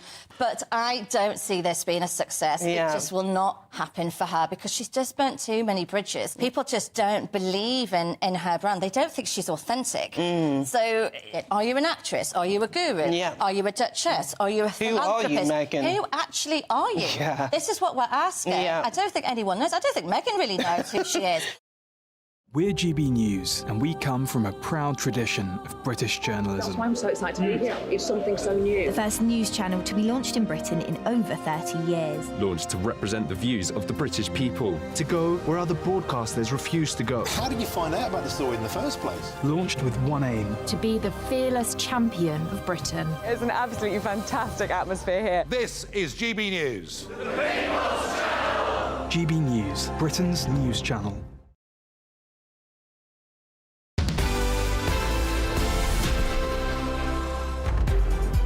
Welcome back, 11:24. You're with Ben and Olivia on Saturday Morning Live, only on GB News. Don't forget to keep sending us your pictures of the Northern Lights. We're going to show you some in just a second. First, though, some emails. Debbie says on the expensive cherries, the £83 punnet of cherries from Harrods, if you pay that for cherries, you've got more money than sense. Sad, really. Do you know what? Even if I had £20 million, I would not be spending £83 on cherries. How stupid do you have to be? Especially as the colour doesn't even look that good. They look like pale, anaemic tomatoes. Yeah, it doesn't even look ripe to me. Anyway, Harry and Meghan. Doris says the trip to Nigeria was supposed to be about Nigeria getting the Invictus Games. So Me Again has come to make it all about her by saying Nigeria feels like home. Me Again for Meghan, that's really good. I like that, Doris. Thank you. I'll be using that. I guess the link is that she did that ancestry test and found that she was, what, 43% Nigerian or something, so... She did. I kind of understand it. Right, your pictures now of the amazing Northern Lights from last night. Me and Olivia missed it. We were tucked up in bed, but apparently they're on tonight, so if we stay up... Only in the north of the UK, though. Oh, really? Yeah, I'm afraid so. Who said that? The weather guy earlier. Oh, no. I know. All right, well, look, this is Sonia from Northern Ireland. She sent this in. Wow. Northern Ireland looked like it had it really, really good. I saw a few of those on Twitter, yeah. These look... I'm sure they're not, but they are so incredible. They look photoshopped. They do, don't they? Everyone's saying there's no filters on them at all, though. Sonia, where are you getting this camera from? It looks like some sort of professional piece of kit with, you know, After Effects. And this is Donna in Bedford. Oh, wow. Fantastic. And from Bedford as well. I mean, no offence to Bedford, but you wouldn't expect such a stunning show of the Northern Lights over there. Amazing. That's incredible. And this is Freddie and Flo, ready for the heat wave. Oh. There we go. Shades on, hat on, matching outfits, and of course the name tags. As well, yeah. So if you're listening on the radio, it's two... What breed of dog are they, Liv? Yorkshire Terriers? Border Terriers, I'm being told on my ear. Two really cute dogs. Shades on, sun hats on, ready to go for the heat. Good stuff. And we've all been guilty of buying food and not eating it. Well, new research conducted by The Big Lunch has revealed that 1 in 6 of us feel guilty when throwing away food. Yes, but just 57% of us have admitted to not sharing food with our neighbours in the past year. I mean, who does share... Who does that? I'm very surprised it's as high as... Yeah. Exactly, I'm surprised it's as high as that. But we're Londoners. Well, you're not a Londoner, but we're Southerners, maybe. Yeah, rude Southerners. Rude Southerners, Northerners, yeah. probably, I expect you do that. Well, look, 1 in 4 of you say that you don't know your neighbours well enough to share your grub. So with the aim of tackling issues of food waste and bringing communities together, the Eden Project's Big Lunch is on a mission this year for the biggest celebration yet of communities and neighbours. And fronting the project is former Great British Bake Off winner Giuseppe Delano, who joins us now to tell us more. Giuseppe, it's a real treat to see you. You are my favourite Bake Off winner. I'm a huge Bake Off fan. Love your Italian baking. Absolute pleasure, just fangirling a bit there. But yeah, please tell us more about the Big Lunch project. Right, first of all, thank you, Olivia. I mean, it's always great, even 3 years down the line, to hear those comments. I feel myself like I'm a vintage Bake Off by now. It's been so long that I'm not sure I belong anymore. Anyway, going back to the point, yes, absolutely. I think I'm very, very proud to be behind this initiative of the Eden Project. They are effectively inviting the community to get closer together. You know, it's astounding the amount of food that we end up wasting. Some statistics say that even up to 1/3 of all the food that is produced ends up in our recycling green bins, which is shameful to say the least, especially in this day and age, you know, with the cost of living crisis and everything. The people that tend to give you advice on how to tackle that say you should go to the supermarket with a shopping list, which makes perfect sense. And, you know, chapeau if you can do that. Personally, I struggle to have, you know, a meal plan for the forthcoming weeks, driving my shopping on a weekly basis. So it's natural that we tend to overstock so that our fridges are always full of stuff, you know, ready for any emergency and need. But the reality is that then a lot of that doesn't make it to our table, and even if it does, maybe it's too much. We tend to cook in batches. So what do we do? The idea behind this initiative of the Big Lunch is extremely simple, very simple, almost mundane. But it's very effective. They are just suggesting, why don't you just knock at the neighbor's door and see whether they can make good use of this? Yeah. From my perspective, I mean, the environment I come from and where I grew up, I'm lucky enough to have, you know, all my parents' family, extended family in the same village. So for me, it was very easy, and it is still very easy to these days to do that. My great aunt calls my mum on a regular basis and goes, "Oh, Maria, I've made some extra lasagna. Do you want a serving?" You know, and they share food that way. Admittedly, in this day and age, it's more difficult to do that. So I've moved to a new town here in Cheltenham. I'm only in September, and I don't know anybody. How, you know, it's, you know, there is also that level of Britishness, politeness. It's kind of, you know, I guess we don't know how to approach people. We'd probably be scared that if you knock on someone's door randomly, I mean, I get it in the street. I say good morning to people or give them a nod. And sometimes they look at me like I'm an absolute weirdo. So how would you suggest that we go around initiating that first step? Give us some tips from, say, Italy and your family. Well, you've got to break that down. That's mental block. In my case, it has worked wonders. I mean, I do that for a living now, and it is admittedly a very wasteful business when you're testing 8-10 recipes a day. You end up with lots of food at the end of the day. I've got 3 young kids, but there is only so much they can go through, although they are eating a lot. So, I mean, literally all I've done is just introducing myself to the neighbors, and it is understandable that you're thinking, oh my God, will they be offended if I'm offering them food even? What will they be thinking? But I kid you not, I've done that many, many times. Never once I was not welcomed with a massive smile, a surprised smile, because people don't expect that. And there is nothing more welcome than a positive surprise like that. And it doesn't have to look perfect either. We see all these things on Instagram that make us think that food always has to be pristine, beautifully looking. Oh my gosh, the cakes have to be covered in these sculptures made of fondant. How silly is that? There is nothing better than something rustic, prepared with love, and shared with as much love as well. Yeah, I have to say, I mean, I love that idea. I would be nervous about bringing food round to a neighbour, but if a neighbour brought me the end of a homemade cake, I'd be over the moon. It would be so nice. Precisely. Yeah. Precisely. Okay, Giuseppe. And just one thing before I go to end this on a positive note. The stats show that the people that are more willing to do this and more happy to share the food is the younger generation, those between the age of 18 and 24. So Gen Z, those that get a very bad press usually for many, many other reasons, in this case should be held as a model to follow. Oh, so that is really nice. Jen said getting a love it. Good Such press a great idea. Thank you, Giuseppe. I guess we live in more transient times. People are coming and going. They're stuck in their phones, and it's hard, isn't it? But great idea. I'll definitely back that. Yeah, love it. Right, more to come on Saturday Morning Live. Stick with us. But first, here's your news headlines with Sophia.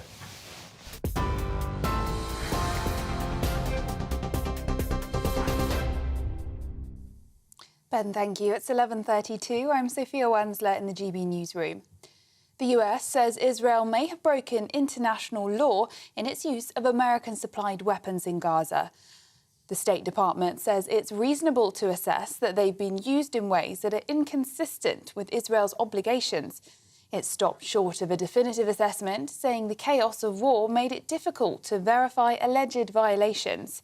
The document also noted Hamas uses civilian infrastructure for military purposes and civilians as human shields.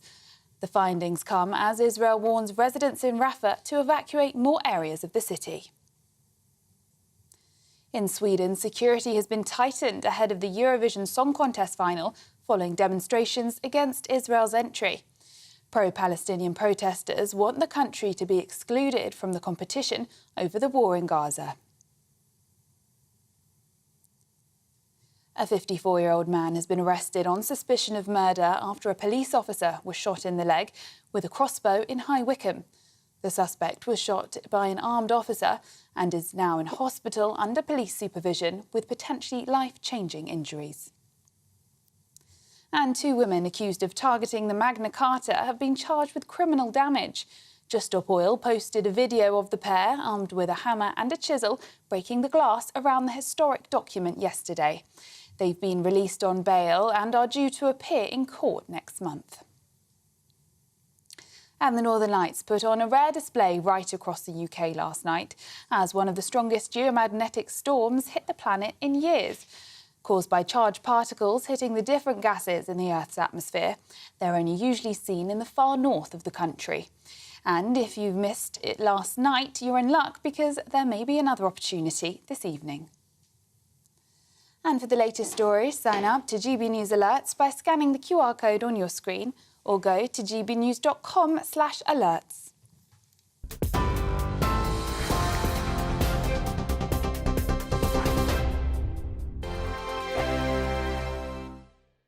This is GB News, Britain's news channel. Prince Harry, remember him? He appears to have fully turned his back on the UK as he listed his primary residence as the United States for the very first time in papers published yesterday. So, interestingly, Harry listed the date on the formal US residency forms as the 29th of June 2023, last year. So that was the very same day he was kicked out of Frogmore Cottage in Great Windsor Park by his dad, the King. Charlotte, thank you for joining me. Okay. Are we just putting two and two together here with the significance of this date? Because there were stories during the rounds today that Harry chose that date specifically because he was so hurt about being booted out of Frogmore by his dad. Yeah, I mean, to me it feels like he's trolling his dad a bit, because he could have said that he's been a US resident since 2020 when he quit the UK and moved to the States, but instead he chose the exact day that his dad kicked him out of Frogmore. But the reason his dad kicked him out of Frogmore was because he'd slagged off Camilla in Spare. And, you know, and his dad, apparently it was a really difficult decision for Charles, because, of course, no dad wants to kick their son out of their home. But he went beyond the pale. So Charles took the difficult decision to say, look, Frogmore's been empty for years anyway. We've spent £2.4 million doing it up for you. And now you've, you know, insulted our family in your book, Spare. Why is he so hung up on Frogmore? Because this is the country he was desperate to get away from. This is a house he didn't particularly want to live in and, in fact, didn't live in. Well, he was forced, by the way, to pay £2.5 million to fund the renovations after it all kicked off. I mean, would that have anything to do with... Yeah, I mean, I'm sure that sort of galvanised his anger towards the whole situation. He thought he was getting a fantastic freebie. And there was, you know, there were a few reports at the time that Meghan actually thought she was moving into Frogmore House, which is a much grander property. And she sort of felt a bit sort of tricked or confused and hadn't quite realised it was actually a cottage, which is only a mere, I think it was only a mere 8 bedrooms. Join me, Camilla Tominey, every Sunday at 9:30 when I'll be interviewing the key players in British politics and taking them to task. This report basically says that he's not fit to stand trial. With an upcoming election looming over Westminster, now is the time for clear, honest answers. I agree. And that's precisely what I'll get. Is he indecisive? Incompetent? That's the Camilla Tominey Show at 9:30 every Sunday on GB News, the People's Channel, Britain's election channel. GB News is the home of free speech. We were created to champion it, and we deliver it day in, day out. Free speech allows us all to explore and debate openly the issues most important to us, our families, and of course, the British people. Having challenging conversations to enlighten each other. Which is why we hear all sides of the argument. We are the People's Channel. We will always stand by the freedom to express yourself. On TV, radio, and online. This is GB News, Britain's news channel.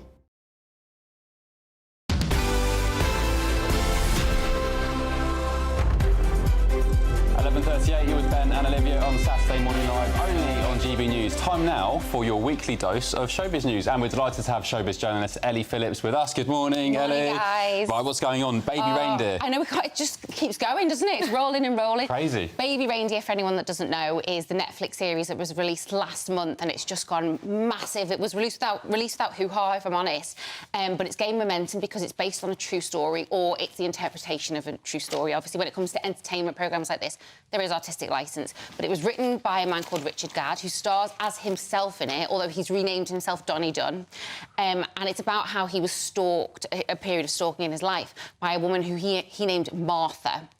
Internet sleuths went on their journey and they found the real Martha, so they outed her online, and this week she did an interview with Piers Morgan on his YouTube channel, and I do think that we have a clip of this which came out this week. I might lie to you, but I do think we've got a clip. And we've had no apologies from Netflix or him or nothing. I mean, for someone who says he feels sorry for me, I've had no apology, and I have... This Martha character seems to have smashed up a bar, sexually assaulted him in a canal, been to prison. There are a number of other allegations there. And none of that is true. That's not true. OK, some big breaking news from Malmo, where our man Charlie Peters is. Can you believe it? We had that situation with the Dutch entrant who was in a bit of trouble for some incident backstage. Apparently, breaking now, he will not be performing tonight. Charlie Peters, what's the latest?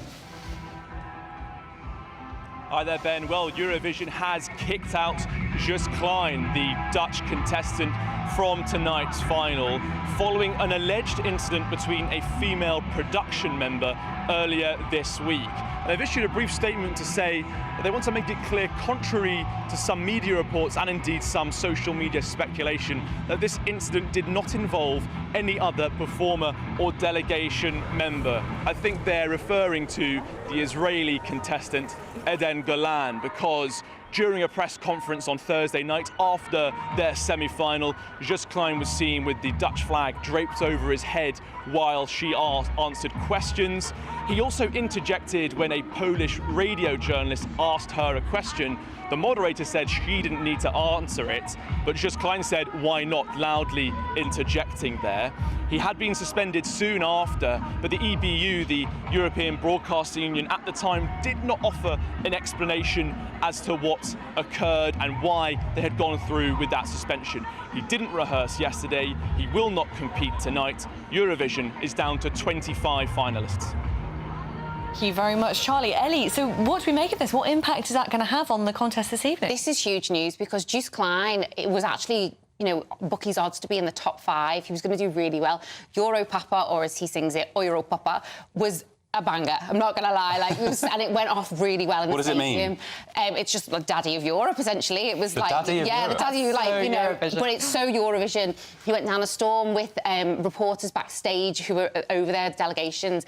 So this is huge, and obviously we've been waiting to find out what's been going on because the final is tonight. Yeah. And so to have him axe at the last minute is crazy. But it's right that they've done their due diligence and investigated this properly. But like our reporter said out there was so much rumour going on that it had to do with Israel, because obviously the big thing at the moment about Eurovision is why are Israel there? Why are they involved? And a lot of people thought, has this incident come off the back of that? Apparently not, and I think more will come of this specific incident. I'm certain we'll get to the bottom of it. It's all a bit mysterious for the moment, isn't it? Yeah, well, apparently the reports are from Reuters and elsewhere that the Dutch entrant was accused of being intimidating to a female staff member backstage. Who knows? Just allegations. But what a mess. I know. What a complete mess. You got this incident with the Dutch guy. Yep. He's out on his backside. You had the incident with the Israeli contestant. Yep. You've got the protests. There's a lot going on. Also, by the way, sorry to interject, Ellie, this one gets me rolled particularly. Ollie Alexander saying that the Union Jack flag is somehow offensive, or what did he say? Oh, I missed that. Divisive. Yeah, I let Eurovision. Then you have the Irish entry, Bambi Thug, with her satanic and. I'm not going to lie, I've got to stop you there. I really like Bambi Thug because if no one's seen this, so this is the Irish entrant. She's actually now tipped to be top 5 when they weren't even on the radar when the beginning of the competition began, because obviously it goes on all week with semi-finals. She's now tipped to be top 5, if not top 3. The performance is odd, and I say she, so correct myself, because Bambi Thug is actually non-binary and identifies as a witch. Right. So the performance is satanic, but it is a performance like there's nothing like you've ever seen before. It's like when you go to the theatre and you get transported to another world. That's what the performance is like by Bambi Thug. So yeah, and also they've not even Ireland haven't been in the Eurovision final for years, so this is huge for Ireland. Might get top 3. I do like Bambi Thug, but I do think Croatia are going to take the crown on this one, especially now that the Netherlands are out. Just Klein is no more. What about the UK? Ollie Alexander. So he researched his odds and he's got 1% chance of winning. I wouldn't be surprised if we get nil point. Oh, no. I'm not going to lie. Really? I actually do quite like the song. His performance is very homoerotic. I love that because it's very Eurovision, but his vocals have not been strong. In his rehearsal performance that was put out live, his mic pack fell off, which he handled brilliantly, but his vocals were pitchy, odd, not great. He was so good at it. He was, of course, from the band Years and Years, who had massive hits in the UK. I've seen him live at a festival, and I loved Years and Years. It's a shame that he's incredible, but I'm sure there are times that you've seen him perform live and been like, it's a little bit pitchy there, we're not doing great on the vocals. So I don't know about that one, but obviously, as all this is unfolding out there, we've got protests going on. You've got Greta Thunberg there, who's protesting it all. So it's a very political Eurovision. Yeah, I mean, Eurovision's always political, but even more than usual. I'm ready for Graham Norton to bring some fun. Absolutely. You know what I mean? Well, thank you very much. Thanks, for that, Ellie. Good stuff. But still to come, we'll be joined in the studio by a mixologist who's going to be demonstrating how to make the perfect cocktail. Yeah, a bit dangerous, I think. Not even midday, but I'm going to be sinking a few cocktails, so let's see how we get on. This is Saturday Morning Live on GB News. Stick with us.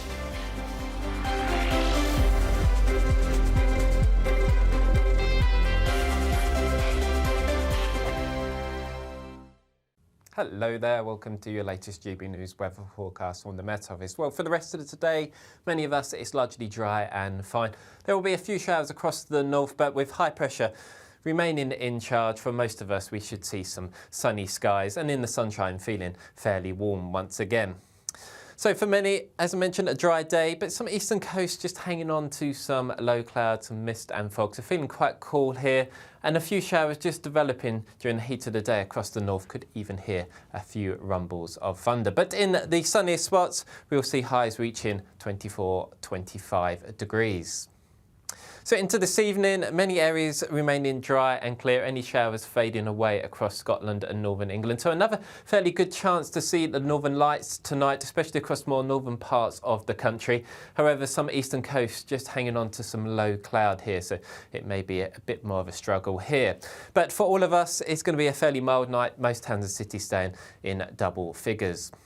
So a dry and bright start for many. Again, some eastern coast on Sunday morning remaining quite murky and quite disappointingly actually staying that way across some eastern coast of Scotland, northeastern England. Elsewhere, lots of sunshine, but that will trigger some thunderstorms, especially as we go into the afternoon. Warnings are enforced across parts of the UK, so watch out for some torrential downpours in places. But in the sunshine, highs of 27 degrees possible.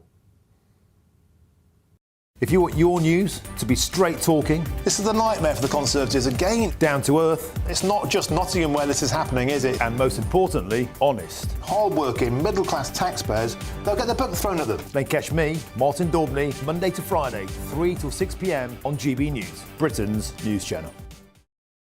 Sunday nights on GB News. From 6, Neil Oliver. At 7, it's Free Speech Nation with Andrew Doyle. At 9, Mark Dolan. And at 11, get set for the week ahead with headliners. Tomorrow's papers tonight. GB News, the People's Channel, Britain's news channel. We're proud to be GB News, the People's Channel. And as you know, we always love to hear your views. Now, there's a new way of getting in touch with us at gbnews.com/yoursay. By commenting, you can be part of a live conversation and join our GB News community. You can even talk to me, Bev Turner, or any of the members of the GB News family. I'm Patrick Christie's. Every weeknight from 9, I bring you 2 hours of unmissable, explosive debate and headline-grabbing interviews. What impact has that had? We got death threats and the bomb threat and so on. Our job is to do what's in the best interest of our country. You made my argument for me. My guest and I tackle the issues that really matter with a sharp take on every story. I'm hearing it up and down the country. That was a beginning, not an end. Patrick Christie's tonight from 9 p.m. only on GB News, Britain's news channel.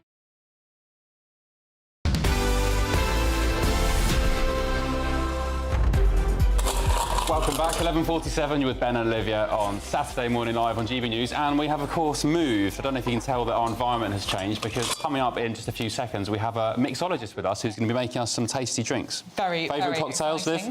Favourite cocktail? It's probably an old-fashioned, but I really like the sound of the spring flower cocktail that I'm getting today to go with my dress.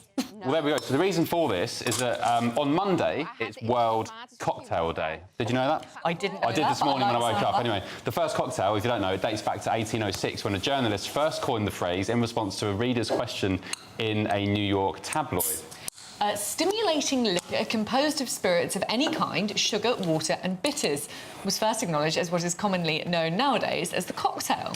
So whether you prefer a mojito like me, or a Cosmo, or even a mocktail, lots of Gen Zers loving the mocktails these days, no alcohol, it's time to grab your shakers, because Monday, as I said, is World Cocktail Day, and we're joined now by Global Brand Ambassador and Head Mixologist at Cotswold Distillery, Ollie Morris. Pleasure. Good morning, Ollie. This looks fantastic. Lovely to see you too. What's going on here then? So, well, it's World Cocktail Day, isn't it, on Monday. 1806, you're right, absolutely. I didn't know that before I read the article. I'm not some cocktail expert. 13th of May, and of course, we've got to make you a Sazerac. So this is, well, traditionally it was cognac. Right.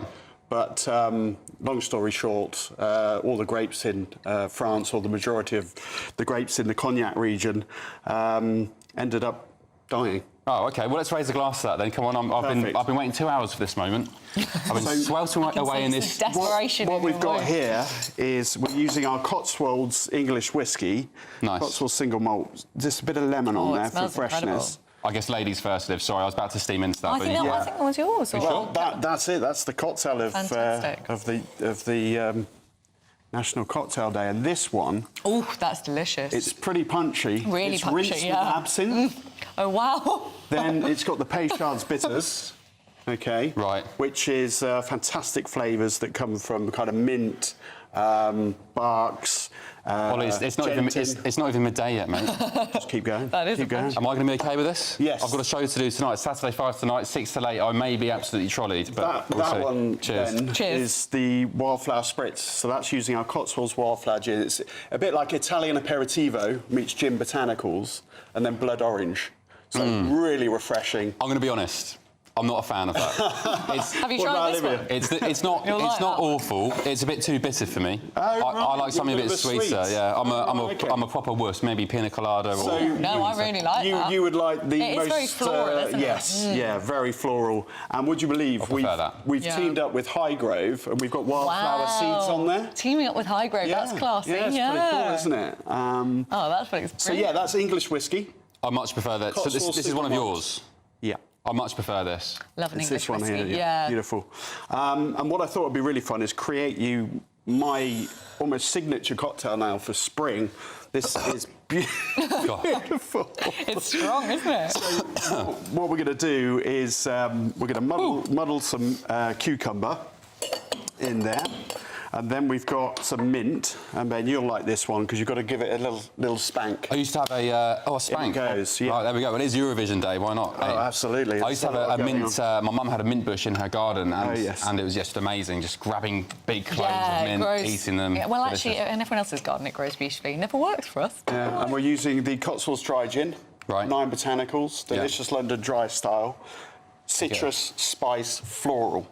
So absolutely delicious. That sounds really good. I love your bottles as well. They're beautiful. What does it mean, non-chill filtered? Non-chill what does that mean? Really good question. So basically, it means we don't filter the gin.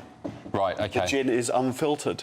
So all of those oils still resonate throughout that product. So the terminology is often used in whiskies. OK. For that mouthfeel, the oiliness of it once it goes cold.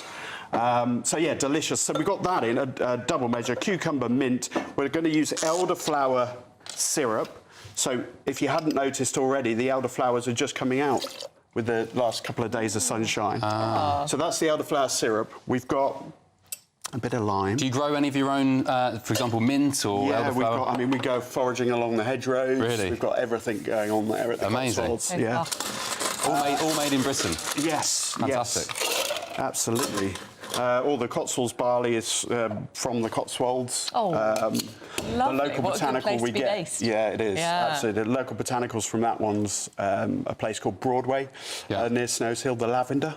We get from there, so it's quite floral. So we're going to give this a shake. Do you want to? Yeah, let's do it. So one hand. All right. Just like that? Yeah. Shake a face is your happy face. You can do more than that. Come on. All right. Once I get cancelled from broadcasting, I can get myself a job in the bar, right? That's more like it, yeah. So give it a good shake, get all those lovely ingredients cooled down, aerated, delicious, and then we're going to just fine strain this into our glass here, like so. I'm a bit worried because all I've had today is Sophia Wenslow's 2 cherries. Stolen cherries from the fridge, and now I'm sinking some pretty heavy whiskey cocktails. So that, Olivia, is your delicious springtime flourish. Look at that, delicious. It should be as cool as that spring air, as fresh. With that cucumber mint in there. I like the lime. Absolutely delicious. Yeah, really limey. Really, really good. Beautiful, and that's obviously using the Cotswolds dry. So there's some great ideas for the National Cocktail Day. Let's have a taste of this. You've got your first ever cocktail that was recorded. I really like the first ever cocktail. They knew what they were doing back in 1806, didn't they? Yeah, that's more. Ollie, you have served up a blinder. Yeah. Thank you, sir. Was that sweet enough? No, it's delicious. Really refreshing. Just remind the viewers what's in this one. So we've got muddled cucumber, spanked mint. We've got a large measure of the Cotswolds dry gin, elderflower syrup and lime juice. Delicious. And if our viewers want to grab hold of your products, Cotswold Distillery, where can they head? Yeah, go online, e-commerce. We've got a lovely shop online. Even better, come and see us. We're just at the north tip of the Cotswolds between Morton and Marsh and Shipston on Stour. And then obviously around the city, you can get it pretty much anywhere. Waitrose, Tesco's. Nice. And all of the department stores. Great. That's all for today. I'm going to get stuck into this. Darren Grimes is next. Thanks for watching. See you next weekend.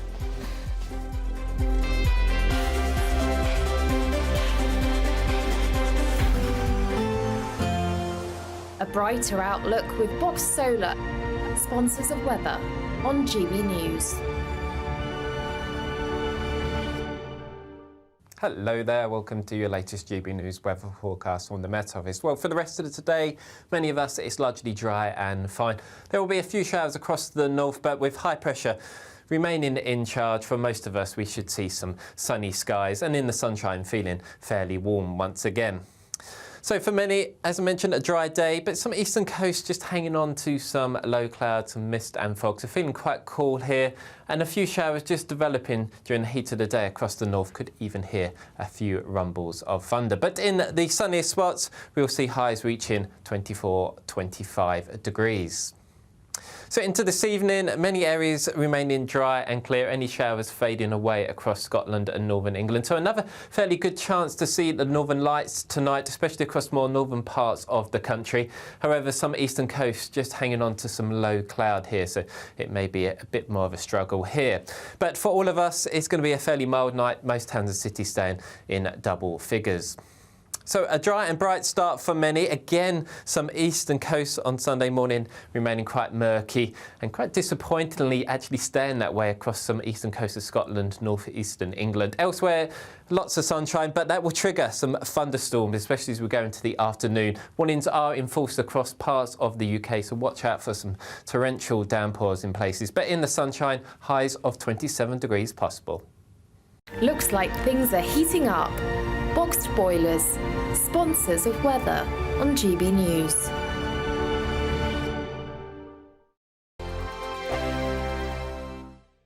Don't miss your chance to win our biggest cash prize so far. A totally terrific £20,000 in tax-free cash to make your summer spectacular.